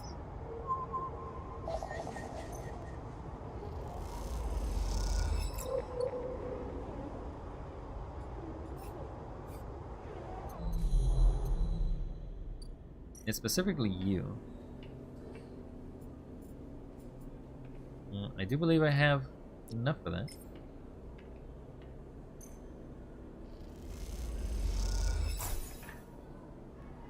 Ah, you give me stabilizer for it. I do yet again, you give me a ship mine. Oh, I should have been doing that. That feels much better than doing trades, to be honest.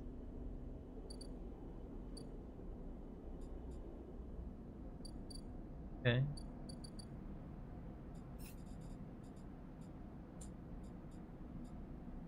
I don't know if we'll end up doing these. That bang in the greenway. Okay, so let's go. Could explore them for money. You just buy the ship mine core, it seems.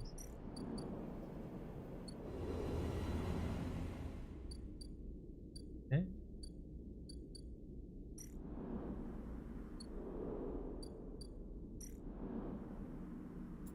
Put some work on this.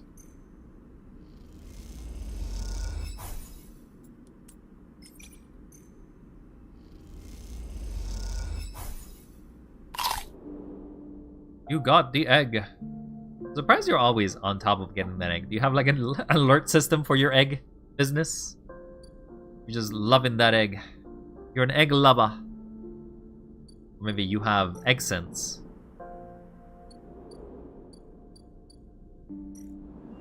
I will put the cryo here just to unlock this place.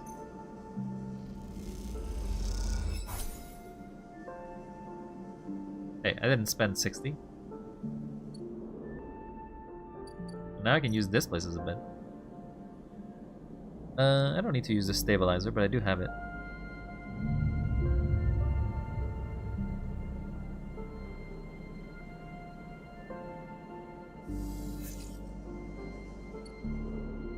I may be starving.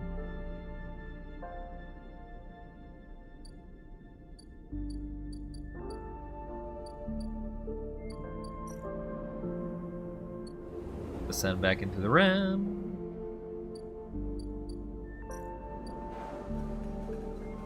Surprisingly, I cannot eat noodles.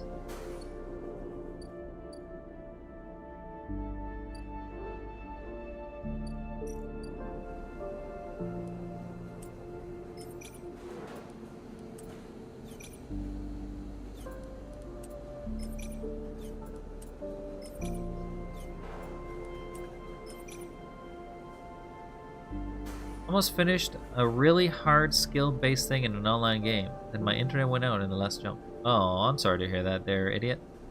That's the worst. Neutral outcome.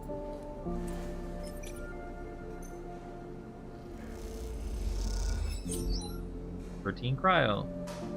Expecting some food, actually, but sure, I guess I will just take some basic cryo.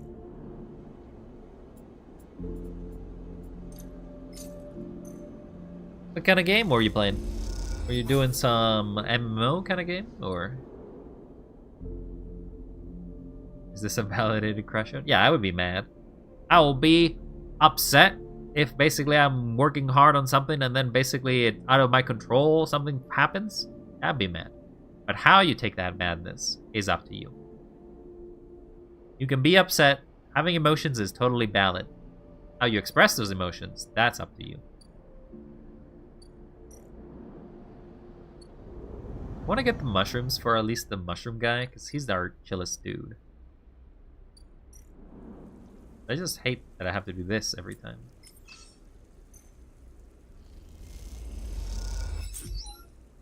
Hey, grub spores. It's a platformer. I had previously on domes, easy stuff.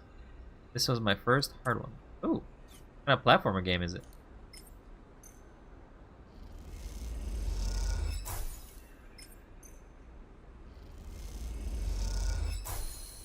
Alright, well, we'll have those growing. It's gonna take a bit. We have some too.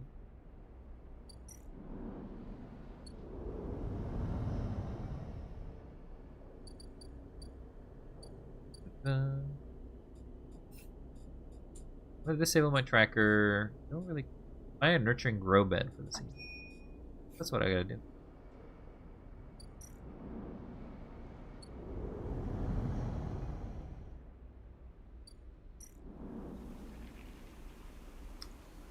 I guess I gotta do this first. It will not let me find the growth.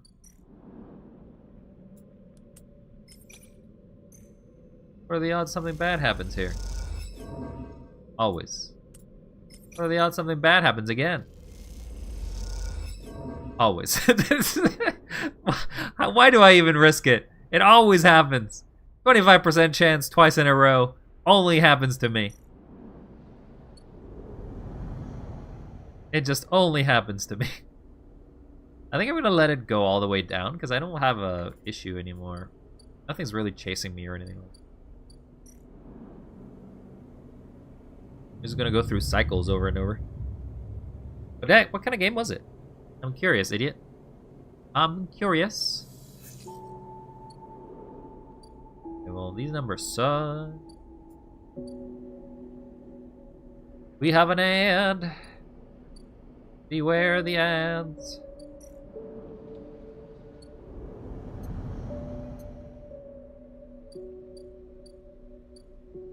That'll happen tomorrow.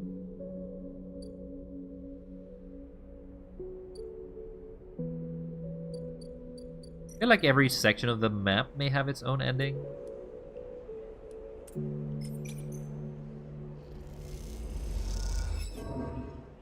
Ooh. We can spend that for a lot of energy.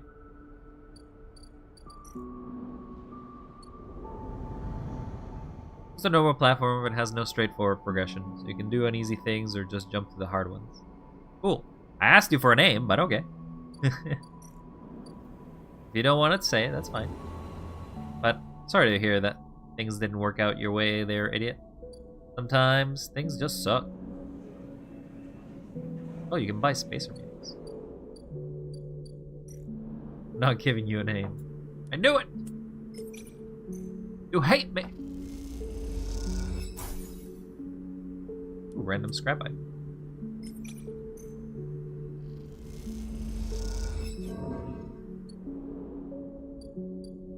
Yeah, so we can actually just stay here for as long as we want.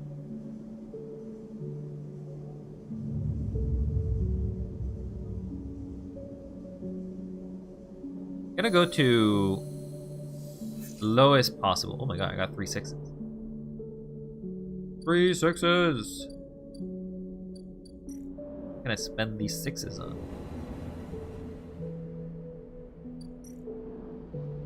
I'd have to go through this every time just to get through these areas, but it is what it is. Fang!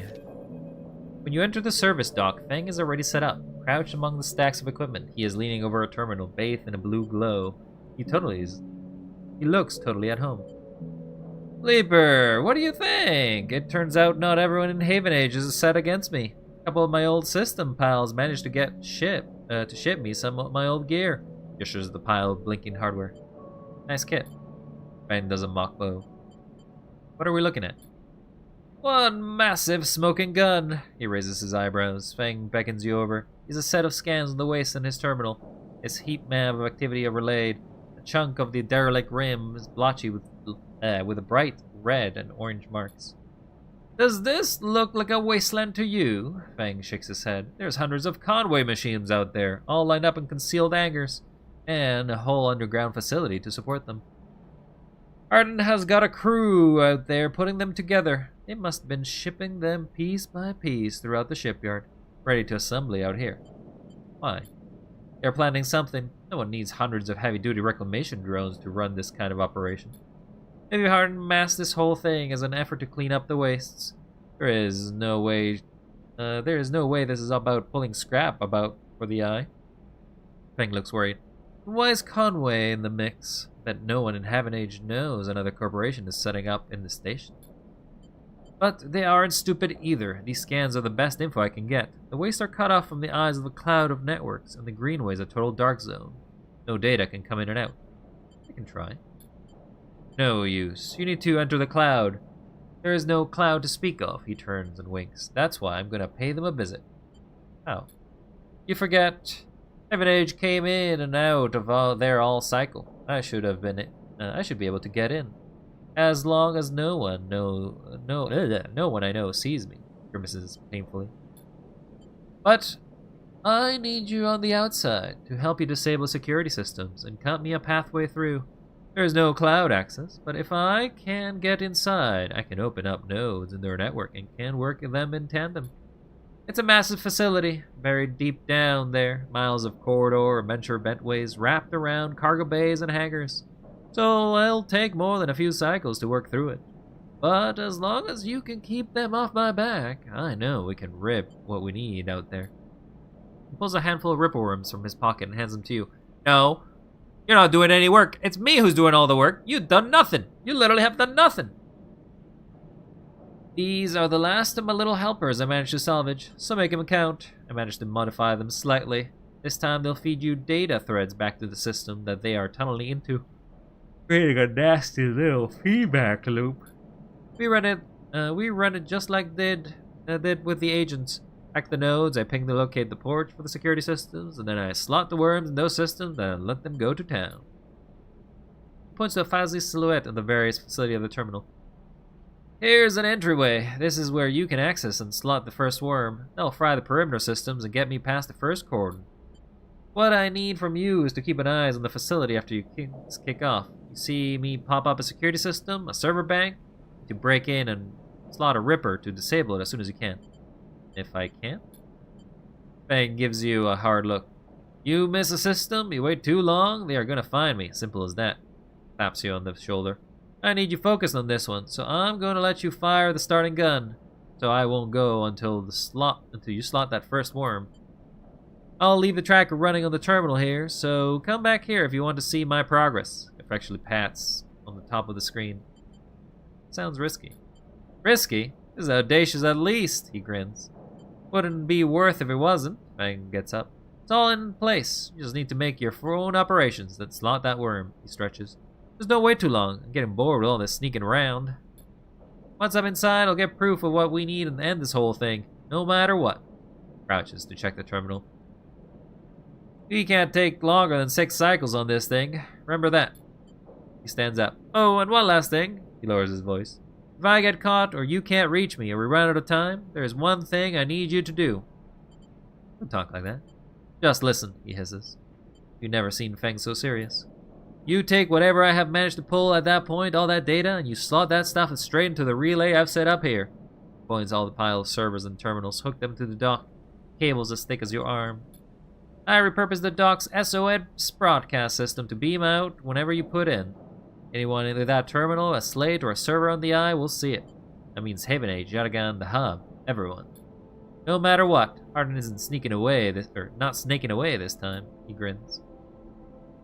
I've got a bit more to do here, but the moment you slot that first worm, I'll make my move. He gives you a parting smile and turns back to the terminal. Nerves hit you as you make your way out to the service clock. Prepare yourself. So, if I do this, I do the first hacking. Question is where that's hacking. Yeah, if I do that hacking, I basically have to hack all of them within a period of time. So what I'm gonna do is leave that for now. I don't feel like I want to. Not gonna do that just yet. We're just clearing out these side quests as we go. I don't want to work for Revive. I do want to disable. I'm gonna slot that. I'm gonna bring mushrooms. I did promise I would bring mushrooms, but I don't know. That's not my fault. There's so many things they want me to do. Maybe better to do it sooner rather than later. No. It's bad to do it and leave it behind. So like, he won't do anything until you start. So you're good waiting. So I have 3 6s, so I think I'm gonna try to follow the flotilla questline now. So there's this specific thing that required me to intuit. Now I'm not very good at it.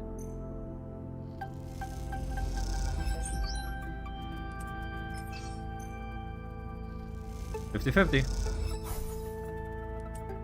50-50. So I only need one more. Surprised that the ship is still here, to be honest.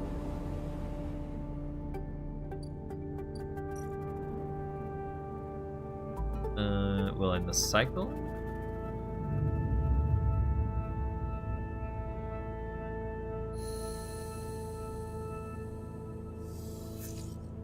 I am starving and fading.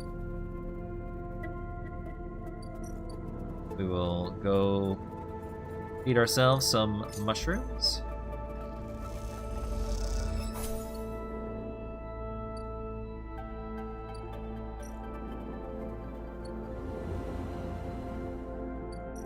Go here.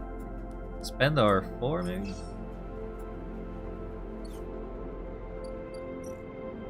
Does a 5 give us 50-50? No. Does a 3 give us 50-50? No. So we should just spend our 4. It's always negative.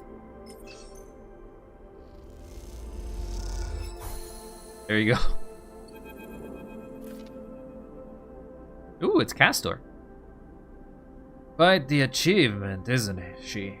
Sendris Celis must be proud. You recognize the resonant voice of Castor immediately. You turn to see him, hooded and tucked away into the shadow near the viewing platform. Castor? I see you remember our game. Good. He looks around, but the platform is clear. I'm afraid you'll have to wait for a rematch. Microgravity makes Tabla a bit difficult. Smiles broadly. Castor walks out to stand beside you in the platform. A tail clunk of magnetic boots accompanies his slow crossing. He notices you looking at them. I don't much like it up here, he explains. I hear that there is some trouble in Havenhead Shipyard when they announced the results of the crew lottery. I was there. I know, he sighs, meeting your eye. An ugly business. Sellers are too used to the way things are working the core. Exploitation is the only logic they know. He gestures to the center. You know why they built this monstrosity on the eye? Well, certainly there is no corporate oversight out here. That's not all. He stares at the pristine yellow hull. Celis built it here, says Castor gravely, because they didn't want anyone to know it exists. Honk honk. Beep, beep. Pop, pop. That was a distraction. Because they didn't want to. He rubs his forehead. And secrecy is something I cannot avoid. Turns to face you. These are people being loaded into that ship as we speak. Sleeping people. Locked. I'm dead. Oh! Don't die. Don't die, an idiot box. You died already once in the game. Don't die again. If you died twice, you die in real life. And you wouldn't want that, would you? Sleeping people locked in cryo sleep. Ow. I got bonked and... you both combined at the same time. You both helped each other. There are hundreds of them, and Celis wants to send them to a planet at the edge of the settled system without anyone knowing where it is. But you, Sleeper, can do something about that. Oh, thank you for the head pats. Very kind. Very kind. Appreciate it. You can do something about it. You are like me. You deal with data. You can read it. You can read it right out of the air. With something like you on that ship, secrecy isn't a problem. You can ping back whatever I need whenever I need it. As long as you are on board. With you on the Siderel and with some minor modifications, he pauses. You can be my eyes and ears. I will keep track of Celis' grand project through you. In short, says Castor, I can get you aboard, Sleeper, but I am going to need you to help me. Who are you? I am a concerned party, someone who likes to know what is happening when it is happening, known afterwards. Not just me. Yes, your friend Lem. That can be arranged. It is difficult, but not impossible. The condition is, of course, that you go too. Castor clunks closer to the window, watching a tugs wheeling around the Siderel. A simple offer, and the only one that will get you on that ship. Please consider it. He turns back, silhouetted against the ship. But to make it happen, I need your assistance. As I said, there is Selent Foundation ship docked in the now empty shipyard. I need its data from its servers. This will allow me to produce IDs of the necessary for your transit. Castor looks over his glasses at you. Celis aren't stupid enough. Their ship is totally isolated from the station. You'll need to get on the board if you want to access their air-walled servers. Once you have the data, meet me at your friend's unit so we can give him the good news. He smiles. I notice his importance is to you, the little one. So cute. Oh my god! Oh my god! You don't have to extract the data before the Siderel leaves the hub. Then I will get the message. We have other options, but you are certainly my preferred one. But be sure when you act, Sleeper, once you take the data from Celis, you'll set up a series of events that will likely be hard for you to untangle yourself from. Either way, I recommend you stop asking around here. You're bringing a lot of attention to yourself. Castor glances around, as if to emphasize his point. There are only a few handful of cycles until departure, Sleeper. Make your decision. With that, Castor marches off the platform, the sound of his back boots fading away, leaving you to contemplate the Siderel horizon and the part it may play in your future. Ah. I am limited by time.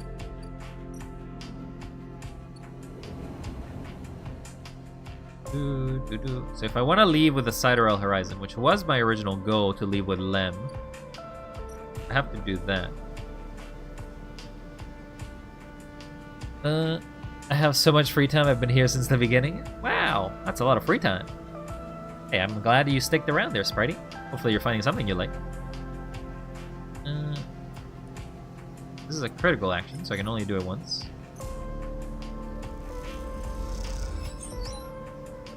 The rest is going to be hard. Not going to lie.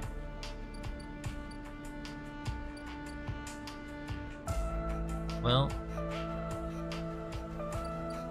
because I have to do things fast, I'm gonna take the pill. I didn't want to take the pill, but I'll take it now. Oops. I didn't take the pill.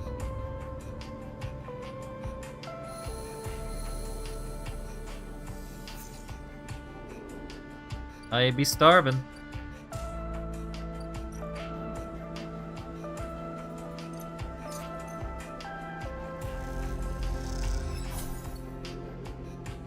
Okay. Do, do, do, do, do. Don't fail me. Okay. You did not fail me. I have a 4 and a 2, which I probably should not risk to be there.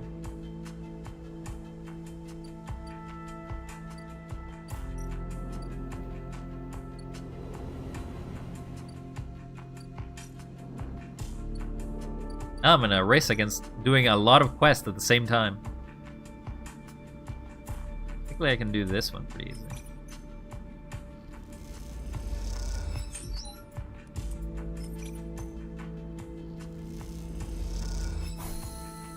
Okay, Amber is refitted. Amber looks better than she ever was before. Bliss has done an incredible job cleaning up the hall, and despite the exterior changes being limited, she has the impression of being lighter, somehow sleeker than before. Maurice drifts by. He has been loading up the final equipment into Amber. Turns out Ankita will be taking her weapons, but packed and ready to sell at the first stalwart bell porch he hits.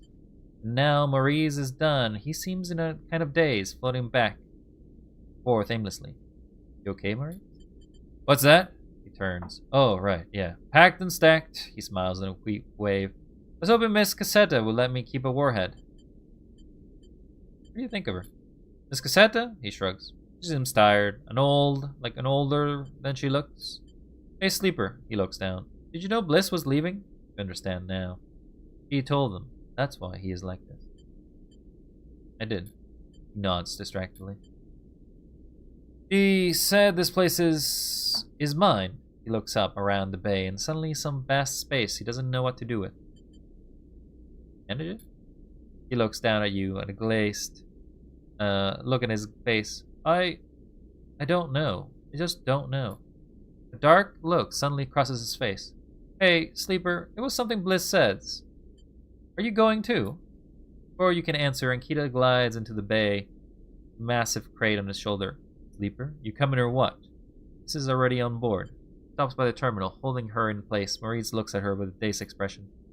You look at Ankita. She's keeping it together now. Packed all her bad feelings down, someplace you'll never see them. Build a tough foundation at top. You may not be a mercenary anymore, but you imagine most people would think twice before trying to cross her. Well, I'm not eager to spend any moment of my time in this station unless I have to. Pauses, looking between you and Maurice. She sighs. I'll give you a minute. And she kicks off the crate, taking off to the end of the bay where Amber sits docked. You look back at Maurice. I'm staying. Maurice looks at pass out. Sleeper, are you sure? Are you doing this for me? Staying for me. Maurice nods. Alright then. You're staying, he grins. Nikita comes back to the bay to the final crate stowed. You're staying then, Sleeper? That's right. She nods. Well, okay then. One less mouth to feed, she pauses. Look, Sleeper, I'm not going to go back for everything that happened, she sighs, but I'm trying to put that behind me, but I hope you find what you're looking for here. She smiles and kicks off, gliding into the ambergris and the starward belt beyond. We both watch in silence as Amber's drives fire up. Guess this is our place now, he says, Maurice, the weight of everything suddenly hitting up. Your place. He smiles. Okay, but I'll need some help from time to time. We both stay a while and watch Amber and Bliss and Ankita leave. Then Maurice goes to the racks to finally implement the new organizational system. You head out, promising to be back to check things soon. As you glide around the soft curve of the hub, you catch a glimpse of the distant stars flickering through the windows. They are beautiful, it's true, but by now you think of them as a distraction. In your time in the Eye, you've realized that there's nothing out there waiting for you. No fresh stars, no bright futures, just a whole load of problems you haven't found yet. No, your place is here, among people you know and the problems you know. You wish Ankita and Bliss the best of luck out on the belt, but as you do focus on every eye, the vast spinning room rotates around the hub, its buildings flash, lights on its people and places. This place is your home, and for now it contains all the features you need. Does that end the game? Okay, really that's a game ender. You can stay back and stay on the ship. It's not what I had planned to end the game. I planned to actually had gone on the ship, but hey, we got an end. We ended the game. I guess we're not getting on the Siderel, and also we're not helping Fang do whatever's going on there. Not really sure what's going on. I want to continue. What happens if I continue? Is it gonna force me to restart a game?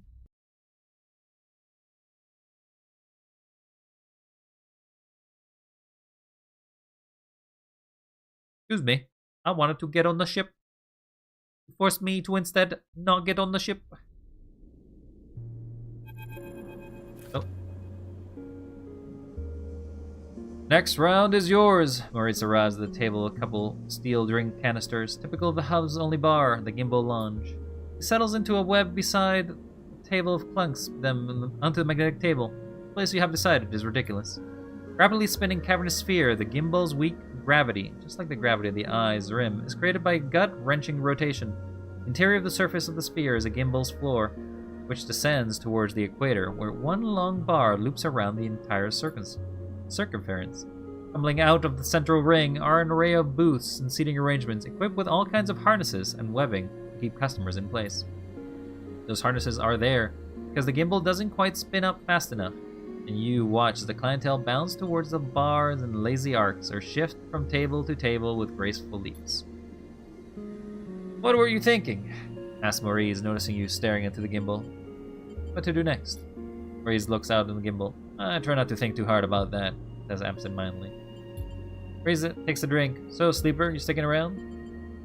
"Not sure." Maurice nods. "No pressure," Maurice rubs in the back of his head. "One cycle at a time, that's how we'll take it. Nice and easy." Unsure if he's talking to himself or you. "So let's start already." Reed laughs. All right. He lifts a toast. "To the next cycle," he pronounces, and knocks it back. Later, when you finally leave the gimbal, Maurice is still laughing. You help him out of the spinning gimbal, back to the hub, sending him on his way back to the bay. Then you pause for a moment and watch the stars as they spin around the eye. Smile to yourself and think, Bliss and Ankita are out there somewhere, among those points of light. To the next cycle. Yeah, so it does seem like I can continue going. So this is like a new game plus? Or like a continuation of, you finish an ending, but because you're still in the station, you can do other things. Okay, so let's go to the capsule. Let's have the stabilizer.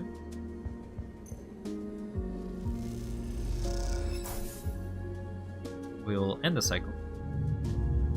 Now we want to hopefully get a 6 or a 5. So we can get the... Okay, so we got a 5.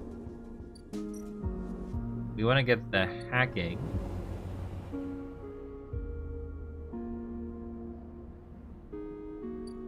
We want to hack you. 25% chance. Okay, we infiltrated. No lockdown. Press Cella's data. 50% positive.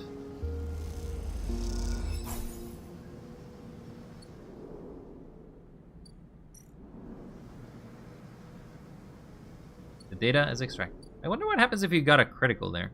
Seemed like it would change much. I can get the data.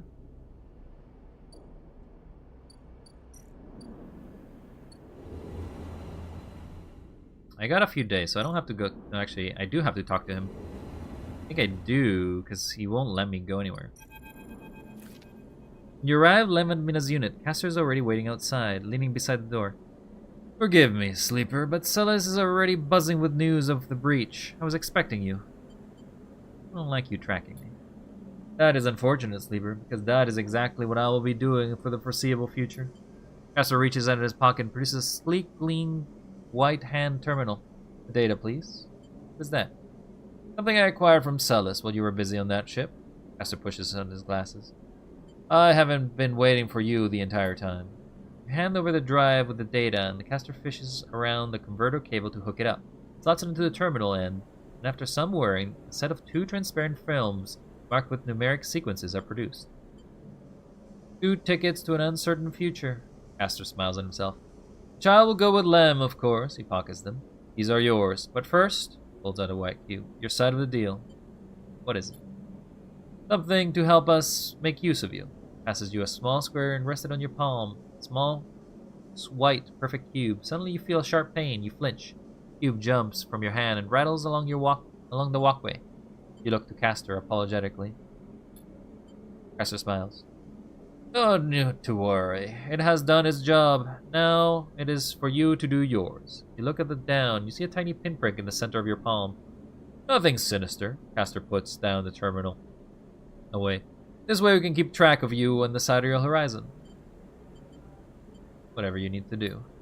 Excellent. Castor hands you the transparent films. And you see shimmering portraits of you and Lem flickering beneath the surface. Go, give them the good news. He reaches across and buzzes the unit. Lem slides open the door, half dressed in his gear. Sleeper, what brings you up here? Come in. He beckons you inside. You look to the side, expecting to see Castor. The wall is empty. The unit is cleaner, better organized than the last time. Lem sits in the thin bar and gestures for you to sit. Nina's just with some of the local kids. Someone started doing lessons with a down way. Seems to like it. Sit at the bar. What's up, sleeper? Late for time. You look around the unit. You look at Lem. He looks better, softer, more full of life. It's as if the weight has been lifted off his shoulders. You think of Mina, a few units down, learning with other children. You falter. Is this the Cyril Horizon better than this? Lem starts to look a little nervous. You in trouble? Death. I have Celis IDs for us. You have. Lem freezes. How? He blinks rapidly, as if to wipe you from his vision. Does that mean... Yep.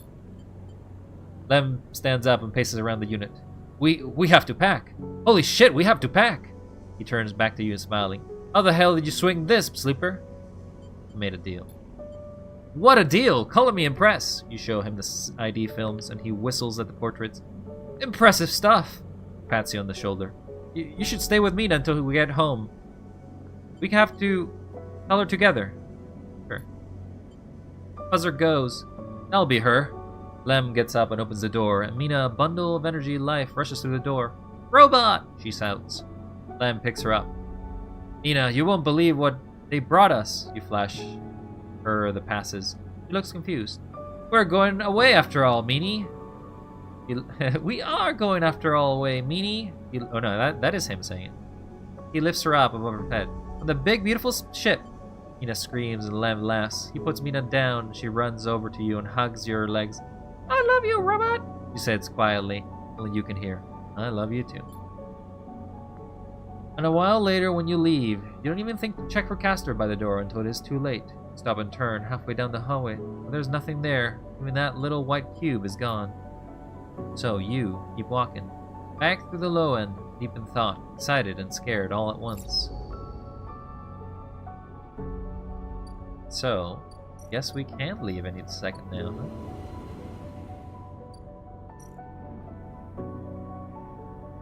You will either be on board or not. Well, I have the ability to leave, so... That's one quest line down.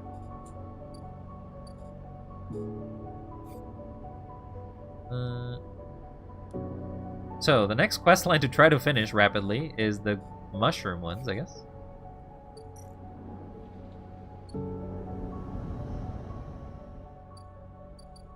Mushrooms! Okay, if you just give me negatives, to be honest. Do random mushrooms, that's fine. Negatives! The roll caps, that's fine. The roll caps. Okay, well I got take. Not shiitake. Do I have enough mushrooms for mushroom guy?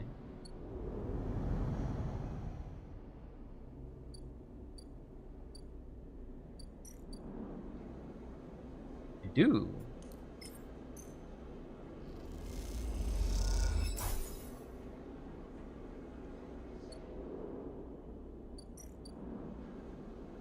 Master Take prep. It says he will need some time to ready the broth. Apparently there are some ingredients he needs to horse. Okay, so he's not gonna do that immediately. Okay, so that's gonna take a bit.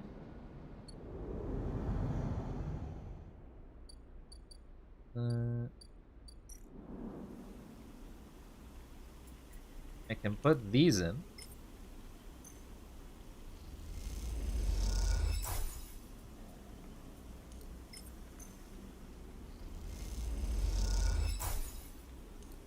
And that's the last of the mushroom.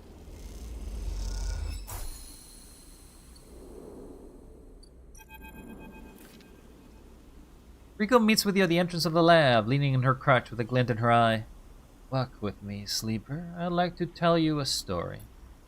She makes her way down the corridor that leads back up toward the main commune building. When people first crossed what we call the Founders Gap into the Greenway, they did so against the wishes of Andre Erlin. At the time, Erlin was trying to stabilize the Union and establish control over the Eye in the wake of Solheim's collapse. It was chaos, competing factions, failing systems, so many dead and injured from the riots. That was his priority. You both crossed through the glass roof tunnel, and the greenway outside crowded with vines and branches, dappling with light. Erland had ridden the greenway off, cut it off from the rest of the station, and linked it to a broken spoke. He claimed it was only a matter of time before everything here would die. He refused to let anyone abandon their duty to the Union and cross. They were traitors to the cause, or as good as. Rico continues, making her slow but steady way into the inner gardens of the commune. There weren't many of us, but we believed what was here was worth saving. We had to keep our plan secret until we crossed. Some of us, people left behind, pauses to catch her breath, her voice cracking. It is difficult to know if either from effort or emotion. What we found was a disaster, nothing like what you see here. Half the greenway was leaking oxygen into space, plants flash frozen. The other half was a swamp of mulch and decaying matter clogged every system. We worked hard. We lost good people. We cleaned up and closed up, but it was never going to be enough.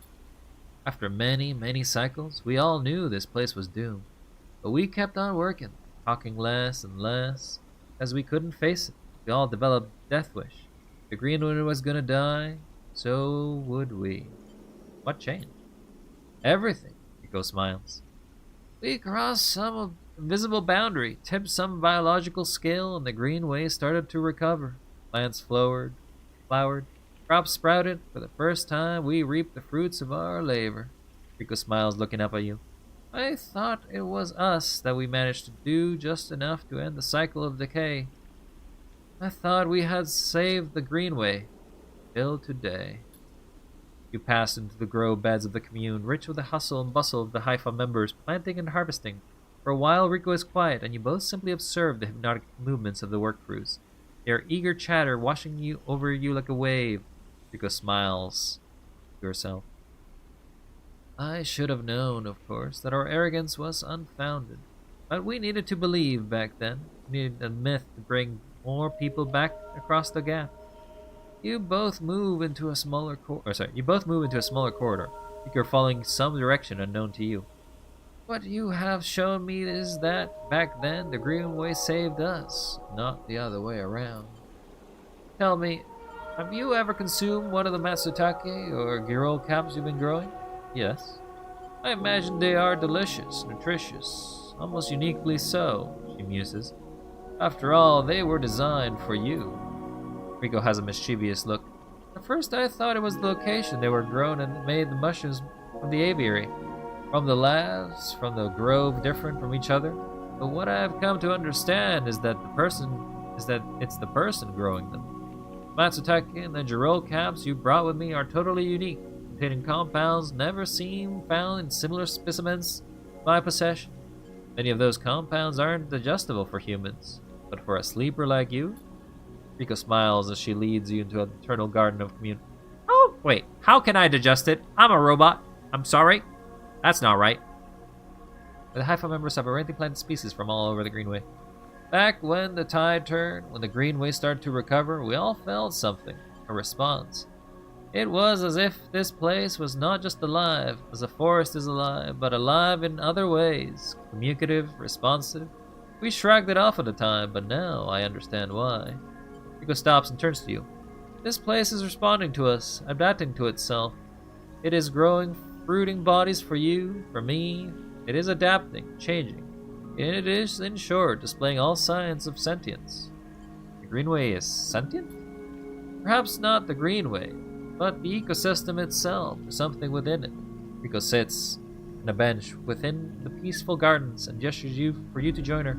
When you have been growing the girolles and the matsutakes in the aviary, those species are so familiar in the Greenway. Have you discovered any others? Yes. Rico can barely contain her excitement. I should like to see those. Please bring me some next time you are here. You look around the garden, amazed at the garden's sense of peace within it. Rico interrupts the silence. There is a species of mushroom that I haven't seen in a year. It is dark, short, shaped like a club. We first found it in these early days when we were working to save this place. It was around that time when we started to lose our first members. We were succumbing to some infection, some mold growing deep in the dark mulch that drowned this place. At that point we thought we were lost, and then these mushrooms emerged from the same black mold. We tested them and saw they contained some compounds that counteracted the mold. They contained an antidote. Of course, as a botanist, I saw this as a part of the natural processes of the ecosystem. And if the timescales seem absurdly short, but what am I wondering? If this antidote was a gift, Rico meets your eyes. Perhaps, if you are patient, you will receive your gift too, sleeper. Both sit for a while, Rico seemingly done telling stories for the day. You watch the light playing off the leaves and plants around you. You wonder what forces could be at play in this place. For a while, you stand to leave with a quiet nod to Rico, leaving her in her memories. Well, I got a seed. Would you like the seed?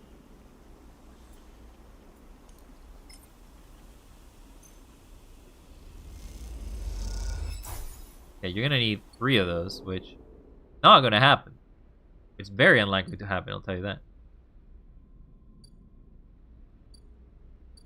Very unlikely. Okay, so I'll probably do the hacking tomorrow.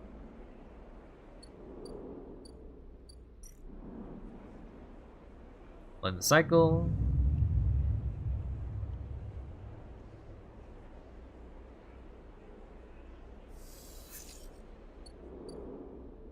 A good day to do hacking.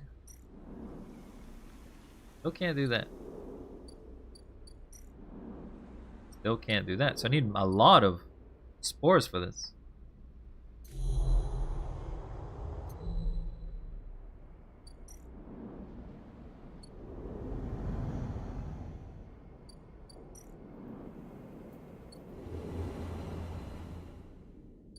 I got 5 days before I go.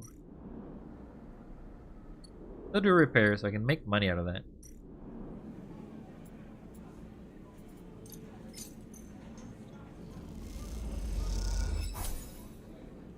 Okay, so that gives me as much energy as if I had not done anything else.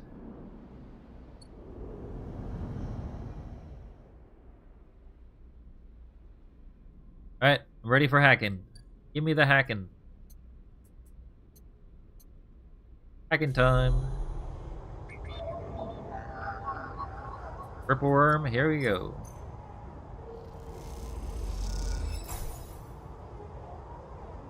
Worm tunnels in, starts looping data through the node. A convoy facility opens up for you. Godspeed, Fang.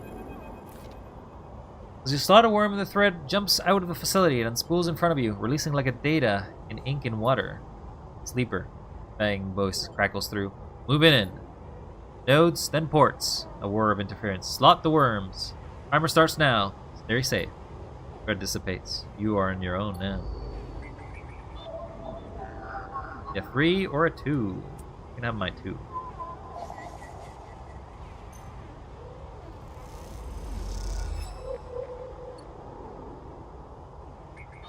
One sec port.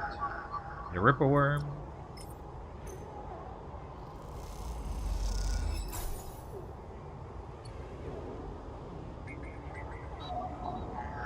Need a 4 or a 2. Need a 5. You can have my 5.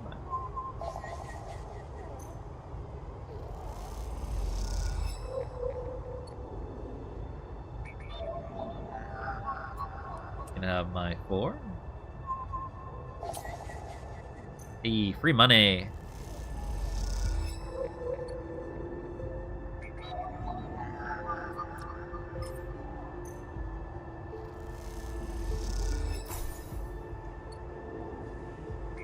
983. So there's no way to do this all in one go, because you would not have the energy for it. Need a 5, which I do have.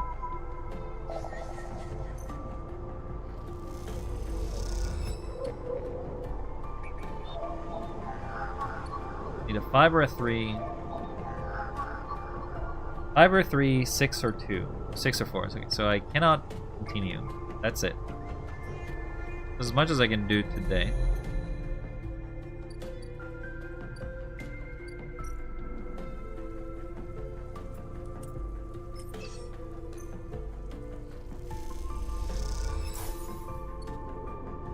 To get a single grove sport.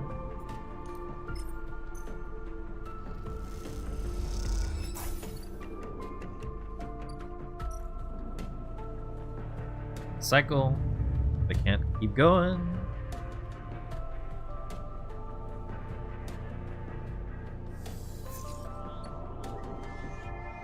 Go back to hacking. 6.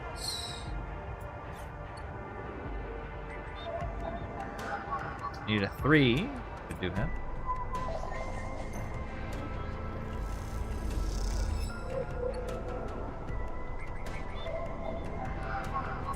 Take my 4 because it's not as good as a 6.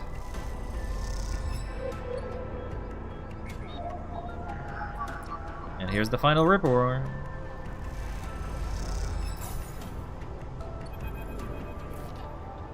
Thread from this facility cuts through the cloud like a hairline crack of light. That's it. The final layer of security broken. Somewhere buried in the depth of the station, Fang is in control. He is slicing into the camera control circuits and piping out the result. Thread flickers and unravels into an image. Seeing 2 figures in a room, one sat, the other pacing. The pacing figure resolves into hardened, mistakenly superior posture, the shock of gray hair. Second figure features don't seem to resolve. They are vague, unformed. Problem with the data, perhaps? You look closer. And you see it. Figure is a proxy. Perhaps you should have expected it from Conway, a corporation whose very existence is owed to automation. Proxy is a machine designated to piloted by someone remote connection, someone who is somewhere in the system, puppeteering it with their own body, speaking it so they may speak. Proxy sits impassively, or the Conway executive that is piloting them does. From the distant safety of some ships, or orbital colony perhaps. We can move forward, there is no doubt, Hardin says. The reclamation teams are almost ready, and after that I will make the declaration. Nothing has to change. Proxy leans forward, its movements stilted, uneven, as if the body was refracted throughout water. But things must change, Hardin. We need further assurances. I have been informed of a breach in one of the closed networks in the low end. You have been careless. Hardin waves the accusations away. We have been stretched. A breach was detected, yes, but no data of value was lost. Our board is concerned, Hardin. A drop in our value would be unwelcome at this time. The proxy leans back, its posture dominant. If the reclamation of AE-1 is contested, then we could be drawn into a compromising legal position. Hardin approaches the proxy. There will be no contest. Not from Solheim, who cannot muster a defense. Not from Havenedge, who will fall into line below me. He crouches in front of the seated figure, eye to eye. And the people of the station? Sorry. And the people of the station? Refugees, gangs, spacers. All either opportunists or degenerates. Havenedge is no longer strong, no longer united. No one here believes in Erla's vision, nor has the strength to enact it. I sat from him at the negotiating table. He was forceful, eager, weakened by his ideological convictions perhaps, but a great man nonetheless. The place no longer deserves to bear his name. The eye is crippled, it cannot survive. It is a ruin filled with squatters and outlaws. They will be lucky if it still spins 100 cycles. Hardin stands. You will move forward with your reclamation, because otherwise you will lose your advantage in the system. Without your advantage, you will lose your claims in the remaining palladium. Without the palladium, your factories will go dark. Pauses. Do I need to continue? One moment, comes a response from the proxy. Its head drops to his chest. Hardin steps back and paces once more, awaiting the discussion taking place elsewhere in the system. He watches Hardin as he paces, as he considers his future. What goes on within a mind like that? The mind of a man who would burn all those around him for a path for someone emerging golden end. Proxy lifts his head. We are happy to proceed. We will legally claim the station formerly known as Solheim A1 as salvage within 6 cycles. Evidence is to assist with the transport of the illegal residents to Conway housing and labor facilities. A proxy judders to its feet. Conway will also claim 70% of the raw output of the reclamation process after losses have been accounted for. Arden nods. I accept. Proxy reaches out to shake his hand like a marionette. Then the recording loops. You watch it to play a second time, gripped by horrified fascination. There is a bluntness to the conversation, to its blatant disregard for humans as anything other than objects. Things that to be moved, to be used, to be fed into the structures, crushed and lost accounted for in the cells of the tables, the margins of ledgers. You realize now that you are no different than anyone else in this station in the eyes of the people in that room, and those like them. Each body here can be recast as a piece of property, a tool, an expense, an acceptable loss. In one moment, they can be named the citizen, celebrated, protected. In another way, the very idea of citizenship can be used against them. This is what it means to live in proximity to a system like this. No longer. Not while the eye spins. You gather the recording, pack it up in a polygon of purest light. You drift down to the service dock like a falling leaf behind the relay. It only takes a second place of the polygon data that recording to the relay system being prepared, and then you watch it as it bursts out into a web of threads, heading out to the black, to every network device on the eye. Let them see what power makes of a man. Oh, we are really causing a revolution here. Revolution for my people! We also have an upgrade point, but we cannot upgrade anything.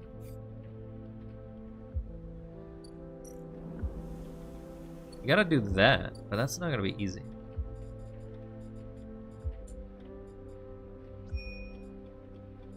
Okay.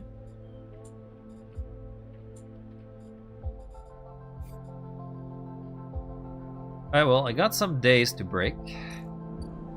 I need spores. So I guess we're just collecting spores. Let's do a 6.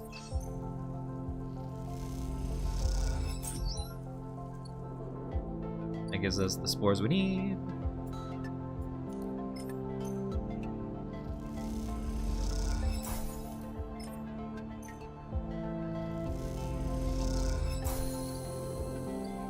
Right, so we got the spores being created, so now we just wait more time and then we'll have this done.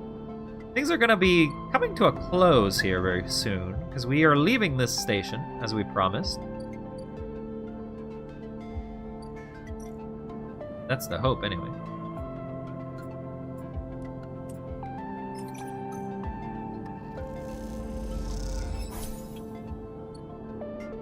Cryo. He'll be done in 2 days.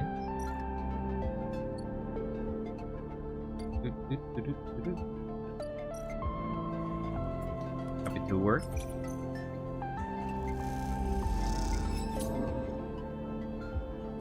Lose energy, get energy. It's okay.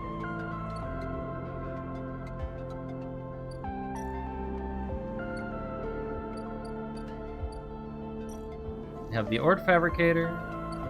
Now that we can fabricate anything.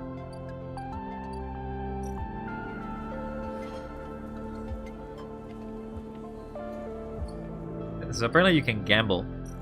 There's a gambling room. Alright, Stray. I'm gonna feed you. Probably be leaving soon.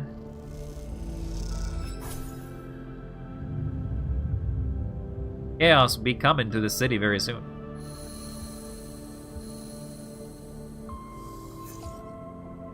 I'm starving.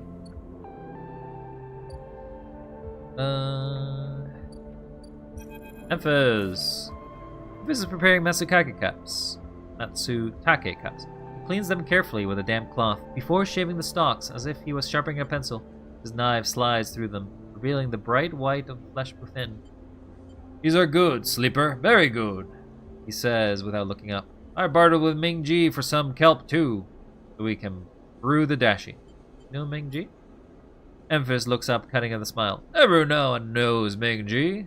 Memphis slides the sliced matsutake mushrooms to one side and takes out a close pan. He opens the lid, and you see the green wafer of kelp sitting in a bath of water.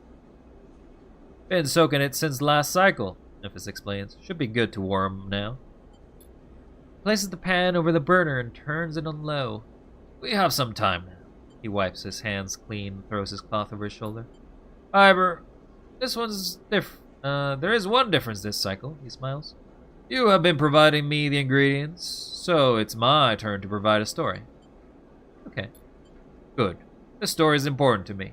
He gestures to you both sit on the folding stools behind the stall. You see these? Memphis runs his hand across his forearm, tracing circular scars that mark them like perfect bite marks.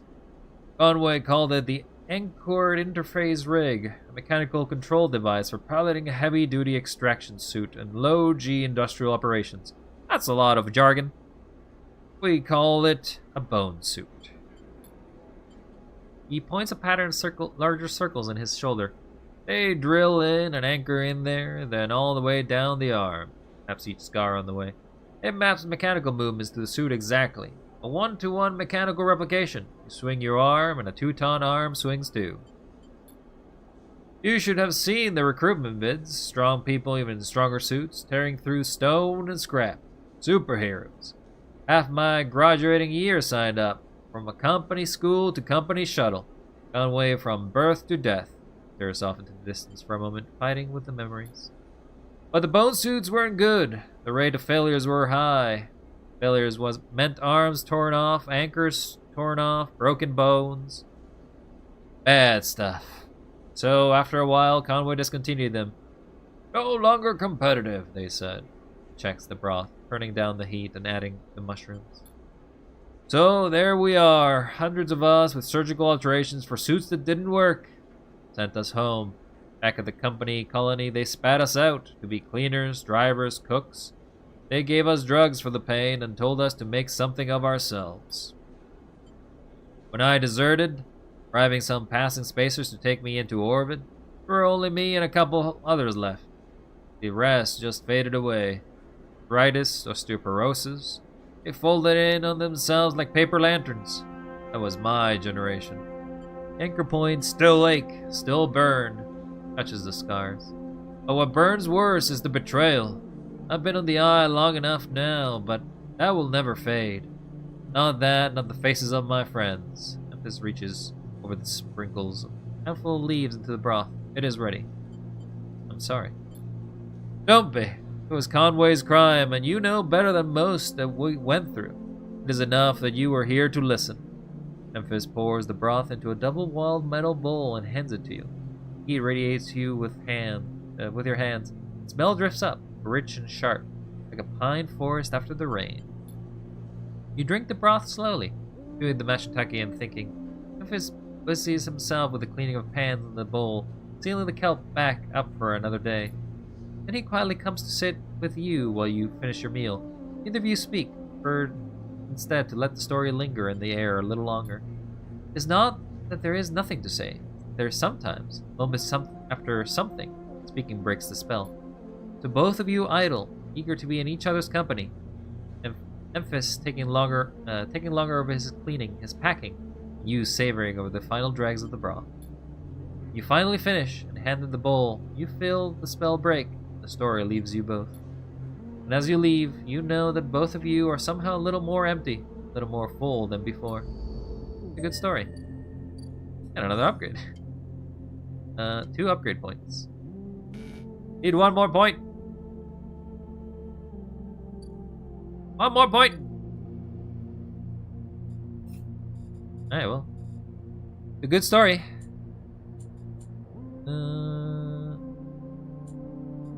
Oh, bliss complete. I mean, I did do this, did I not? I did complete this one. Cannot be my business partner. I already have been her business partner. And she left.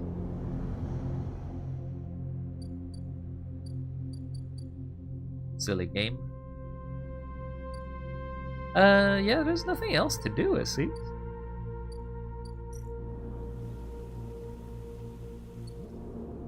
Gotta find club heads. They get all my energy from that, so that's pretty good.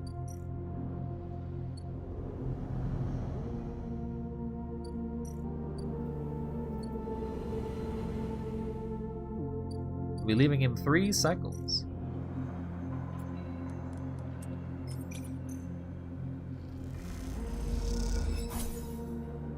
Ooh, good money.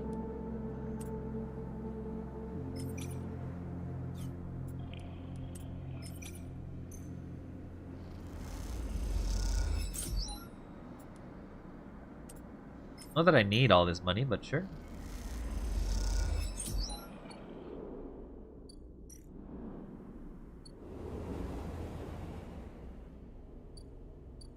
I'll be buying some drugs.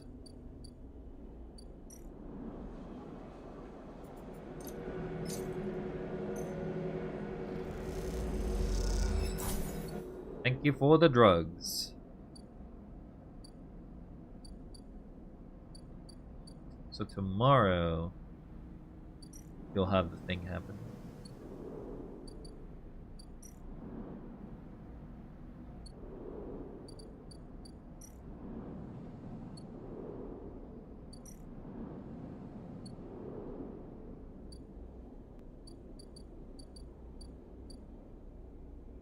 I can play the market if I want to.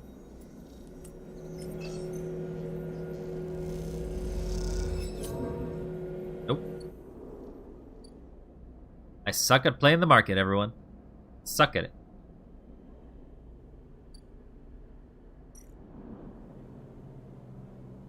We'll feed the cat one more time.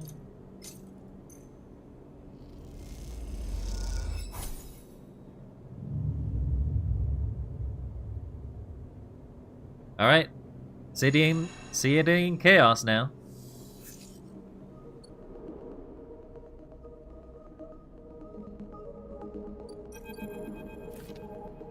Ben grins at you as the bay door slides open. In the rest of the building are busy, frightened. They speak in hushed tones. They organize endless meetings after endless meeting. Human agents have avoided a full-blown crisis for now, but the change is coming. Feng is in good spirits and bundles you inside before you even have a chance to greet him. That was the slickest operation this station has seen, he hugs you firmly. You have made my job easy. He shakes you by the shoulders. I am so proud. And, he smiles, I've got to watch through the cameras as Heavenly security that weren't in on it assaulted the station. Feng smiled. One of them straight up whacked Hardin with their pistol. It was beautiful. It happened? He's being held, yeah. He looks around. I think the idea to use him as leverage with Conway to get him back on. Maybe they'll exile him when they are done, or hand him over to some core authority, Feng shrugs. Now I know he won't be an issue. I'm going to be focusing on systems for a bit. He shakes his head, seeing as that's my actual job. He points to the ceiling. People upstairs weren't so happy though. They've been fielding questions about the state of the eye, right and left, since the recording got out. People are scared. Is it true? Feng looks at you directly. Not if we don't want it to be. He touches an old stack of hardware. The eye is old, but it was never meant to run like this. The master control points that Erlen and Heavenage installed, they keep it spinning for the rim. That isn't ideal. But if you are asking me if the eye will stop spinning next cycle, no. He smiles. And me and a ton of other skilled people will be working to stop it happening in the cycle after that. Arden's problem was that he didn't believe in people. He believed in systems and their ability to shape the world around them. Feng squeezes your shoulder. As far as I am concerned, people should be the ones running the systems, not the other way around. Anyway, Feng raps his on the side of his terminal. I know you didn't come here for a lecture. A tracker? I haven't forgotten. Produces his thumbnail drive. I managed to finish this code solution I showed you. It's a modified Ripper worm, one made to deactivate that tracker of yours. But in the time since I got it back, I added something extra. Tracker of yours doesn't just show Ash and Arp where you are. It transmits data about the state of your body, your current condition. My worm won't just deactivate it. It'll edit that data to tell Ash and Arp your bodies are irreparably damaged. DR&R. Do not retrieve. He grins wildly. Pretty smart, right? That's perfect. Just slotted it already. You take the drive and hold it into your hands, then close your eyes and open up your access ports. Take down your defenses.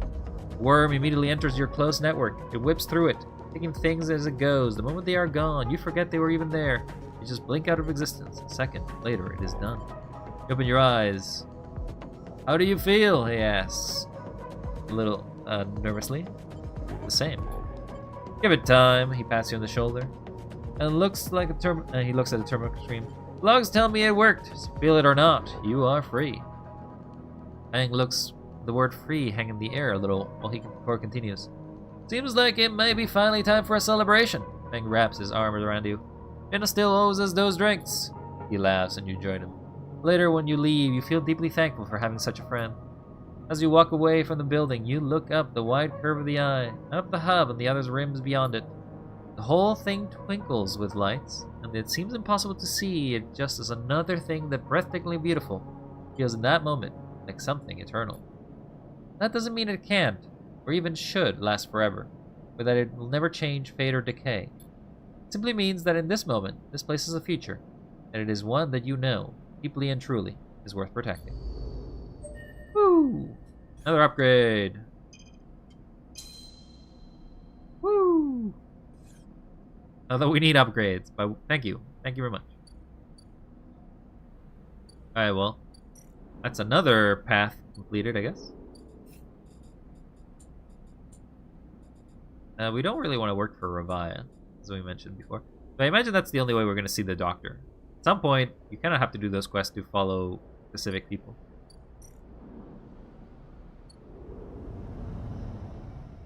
The main thing we're bottlenecked now is just mushrooms, it seems.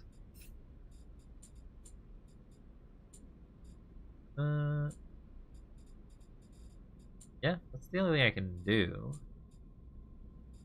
Gotta wait for the preparation. Can't see the gardener place anymore.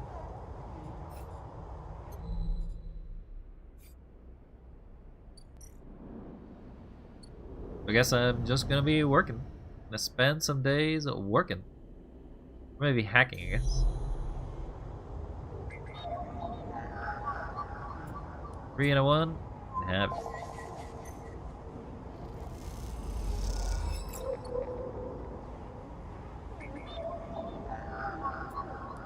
Two, 4, or 1, you can have it.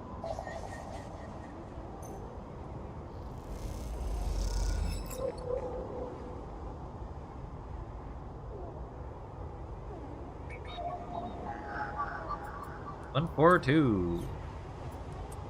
No, 1, 3, or 2.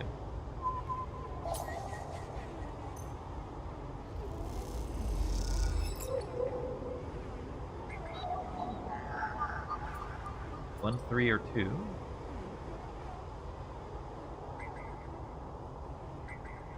Fortunately, that's the only one I have left. I think.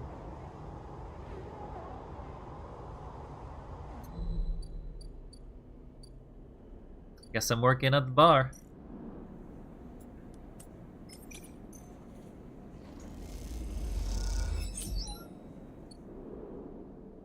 Interesting to see that I do not get paid well for that. Alright, well, that's it. Go back to sleep. Guess I could have sunbathed.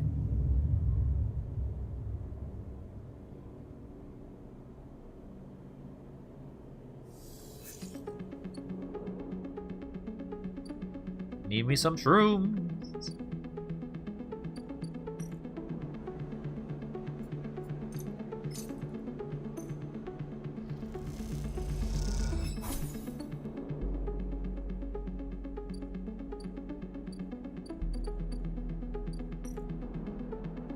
Nobody's there. We're done with this part of the city. I just feel like a lot of the quests are just very, like, sort of independent of each other. Like, they don't seem to interact in any way.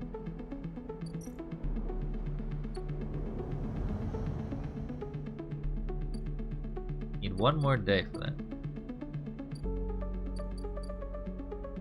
I won't have another time, that's the problem. Gather scrap, but it's not relevant to me.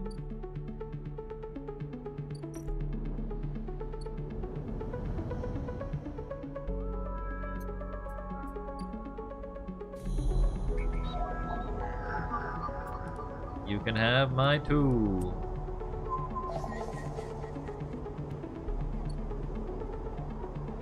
Wait. You can have my two.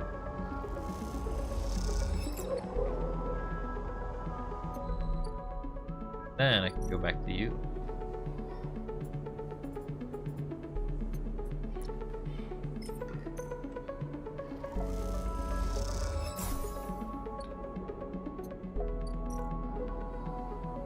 You can only sell more data once.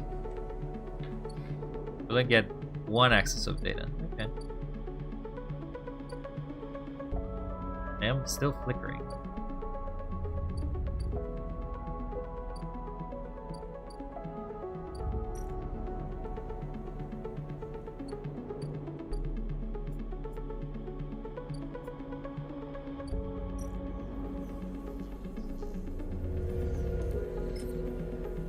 Sell my components again.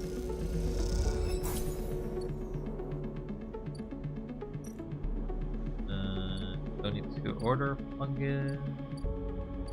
I guess I'll just work in the bar.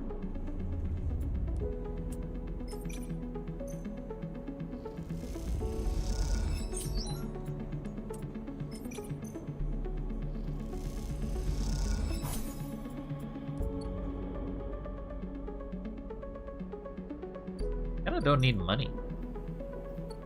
I kind of reached a point in the game in which basically I am quite happy with what I have.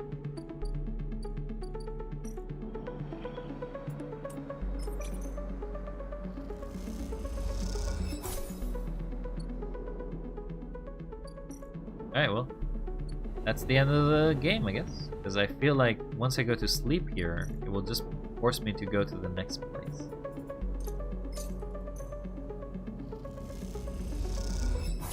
In the cycle.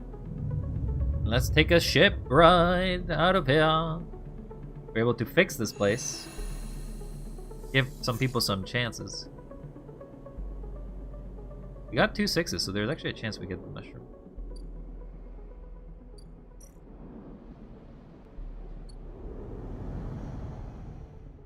Alright. Let's see if we get lucky. Let's start with the negatives first. Got 1 Gerol caps.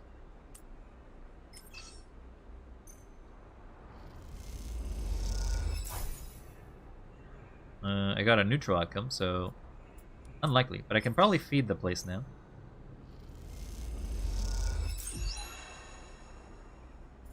Got only 1 of them.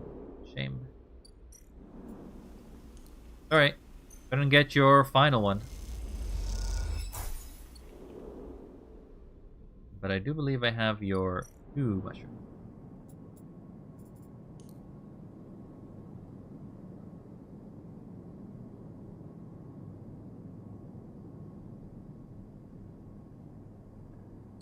Oh, so this is like bonus content. But I can just leave. I think I can just leave.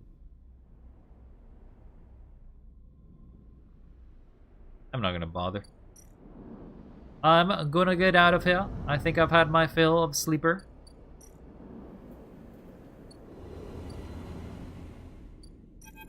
Let's go. They have a special animation because they're in a little space. There's a crowd, but you spot Lem and Mina immediately as you enter the dock. They are waiting the cordon, where Celis security are checking the crew on board the ship. Those that manage to get up the hub when they're crowded near the entrance. Even they know the chance of getting on board has long gone. Lem. Let's spot you amongst the crowd. Sleeper, we are here! They are standing beside a bag which looks to carry all the possessions they have. It is small enough to be carried in one hand. You ready? Lem smiles nervously. Well, I guess so. He hefts the bag. I hope they let us take this on board. Got our whole life in here. You hand over celestite film to Lem, keeping your own. He turns it back and forth in the light. Where did your friend even get this picture, Sleeper? Looks like my old Conway ID. You look, and a shimmering younger Lem stares out in the film, harder and clean cut. I spoke to the guard here, he nods to the white and green clad security officer. They'll be doing orientation and role assignment on board. Sounds like we are going to be working under the core crew. Kinda like an intern, he laughs. What do you think, Meanie? Am I too old to be an intern? Following Lem's lead, you inspect your ID. As you lift the film up to the light, you see something strange, something that makes you flinch. The face printed on the film is one you recognize immediately, but it is not you. At least, not how you look now. You squint at the ghost, confused to why you hadn't noticed it earlier. It's a picture you remember being taken. Memory you didn't know you had. Memory signing the forms. The walk through the sleeper tanks. Cold metal floor. Remember the S&ARP employee who helped you in. Her smile clean and surgical. You freeze in place, thinking of the you that still sleeps somewhere in the S&ARP facility, that won't wake until you are recovered and disposed of. Now that you are leaving, will they ever wake up? Sleeper, Lem interrupts your thoughts. These guys want us on board. You stare at him without thinking, and notice the guard gesturing at you both. Come forward. You all kick off and float over to them, setting yourselves the guardrail. You hang back, letting Lem present his ID film first. Guard slides it across the white machine, much like the one Castor printed them from. Reflexively rub the picture marks of your hand. Even though there is no trace of it now, it seems that your destiny is to be someone else's tool. Lem and Mina are waved through. The guard smiling at her excited face. Lem turns back to you and you check you're coming. The guard beckons you. Wait. You wait for a moment. You need to wait for a moment. This is all happening too fast, changing too fast. There are so many questions to have, so many threads to catch a hold of. Yet here you are, boarding a ship to who knows where, on a journey that will take decades. Consider. Is this really what you want? That you will ever survive? You suddenly feel dizzy, unsettled. You can make out the concerned looks on Lem's face as you hold back. Guard gestures you again. Mina's face looking back at you are so bright. The starlight. Board. Shake off your doubts and hand over your D film. The guard barely looks at it as they pass through the scanner and wave you through. New life built from old things. You okay? Lem asks, concerned as you catch up with him. You're so slow, robot, Mina teases, grabbing you on the small hands. Just making sure. Lem nods, and you realize how much harder it must have been for him to cross the threshold. Mina struggles in his arms, trying to get to you. And Lem relents, struggling with both the bag his daughter. Mina tumbles through microgravity, grabs onto the clothes for purchase. Pulling herself into your arms, you all proceed up the walkway, the entrance to the docking bridge, yawning wide in above you. Are we family, robot? Mina asks as you move, taking you by surprise. I guess so. Mina smiles and presses her hand against your chest, pleased by your answer. You keep moving, up into the docking bridge, and along that thin glass wall connector, all the while Mina clutching onto you. The lack of gravity means that you can't feel her weight, only the grip of her small hand to your clothes. You both stare at the wide-eyed of the vast hole at the sidereal horizon. You try to think of the huge machine as a home. Later, you settle into your bunk after Mina has finished running back and forth between you and Lem with an endless and infectious excitement. You find yourself looking at your ID film once more. Somehow, the last time you looked at it, the image seems to have changed. Still a picture of old you, the person who signed up to be the consciousness copied and placed the ownership of the SNR. Something has else crept into an image. An underlying self of identification. This is a picture of you now. That you that survived the eye, that made friends here, that found a way out, that escaped against all odds. But other you might have never wake up, that may never live again. So be it. Considered you to be a doomed life for their own gain. Your life is yours now. You live it to be better than they could. Actually, well, I'm considered decommissioned, so I feel like they would probably wake him up at that point, or create a copy of another sleeper. I'm not exactly sure why they can't wake up the other guy. You lie back on your bunk as the thrust of the sidereal blast engines kick in. This feeling, this rumble, will be your constant companion for the next decades. It will be there when you work, when you watch Mina grow, and you dream of a planet at the end of the journey. It will stay with you, when your body starts to fail despite the many attempts of Lem and Mina. The years stack up and exceeds its safe operating period by a decade. It will be the thing you wake up in those rare moments of consciousness, between which Mina will keep you in a frozen state in the hope of preserving you till your destination is reached. It will be there when Mina wakes you, tears in her eyes, to tell you of Lem's inevitable death, and it will not relent, despite your desire for a moment of silence. Will be the final thing you hear as Mina shuts down all but the most vital of your functions. Hopes beyond hope that you make it to your final destination, all while doubting that you will. But for now, this moment of departure, it is still a new sound, a new feeling. Because of this, it is filled with the promise of the future. And so, you settle back into your bunk, close your eyes, and in the moments you are sleeping, perfect, dreamless sleep, most peaceful you can ever remember. Oh, kind of a downer ending, but at the same time, kind of happy. This is the ending I actually wanted to obtain for the longest of times, because I think Lem and Mina deserve happiness, and I don't know, it's the only way that I could have given to them. I didn't really care too much for Bliss. I didn't really care too much for Ankita either. I mean, I did want to go with Ankita, but basically then she just murdered her old co-worker. So it was a little rough. I didn't really know if Fang would give me an ending that matters. I guess I could have stayed in the ship forever. I guess what's implied. What happens if you choose the ending? Would you stay with Maurice? Is like you can keep playing, but you end up basically just ending there. Obviously, we never figured out what happened with the commune because we never could get the final mushroom cap. That's unfortunate. And yeah, we never actually did the low-end quests, so we were not gonna help. We're not gonna help a gang of thugs take care of the ship. So now we're just gonna have chaos everywhere. We're chaos incarnate. But yeah, that is Citizen Sleeper. Unless there's gonna be anything else. Apparently there is 3 extra chapters to this game, but I think I'm happy with how the game ends here. No more needs to be said. You could probably see yourself, if you find yourself interested in playing more of Citizen Sleeper. They have more story. Is likely dealing with the refugees. As you can basically tell, that is a bonus content here. I don't know how long it is. I will not play it. That's enough for me. I am falling asleep. Aren't you? I'm falling asleep. Alright, let's get out of here, shall we? I'm shutting down. Because, you know, sometimes I just shut down. Hopefully you all had a wonderful time. Thank you very much for all the people that stopped by earlier. That's very kind of you.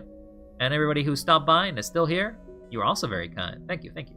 We're not sure what we'll be playing next, but it'll probably be a game down my Steam list. Because, you know, the games never end. There's always more games.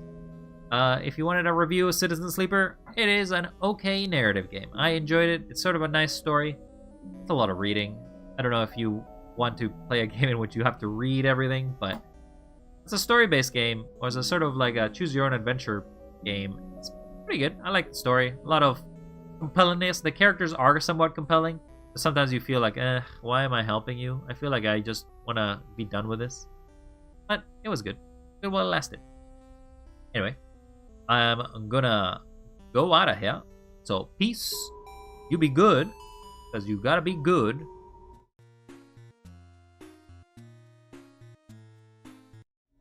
See, you weren't good enough. See, you weren't expecting it, but you weren't good enough. So, I cursed you with a going away screen. So, now I'm gonna get out of here. Hopefully you all stay cool.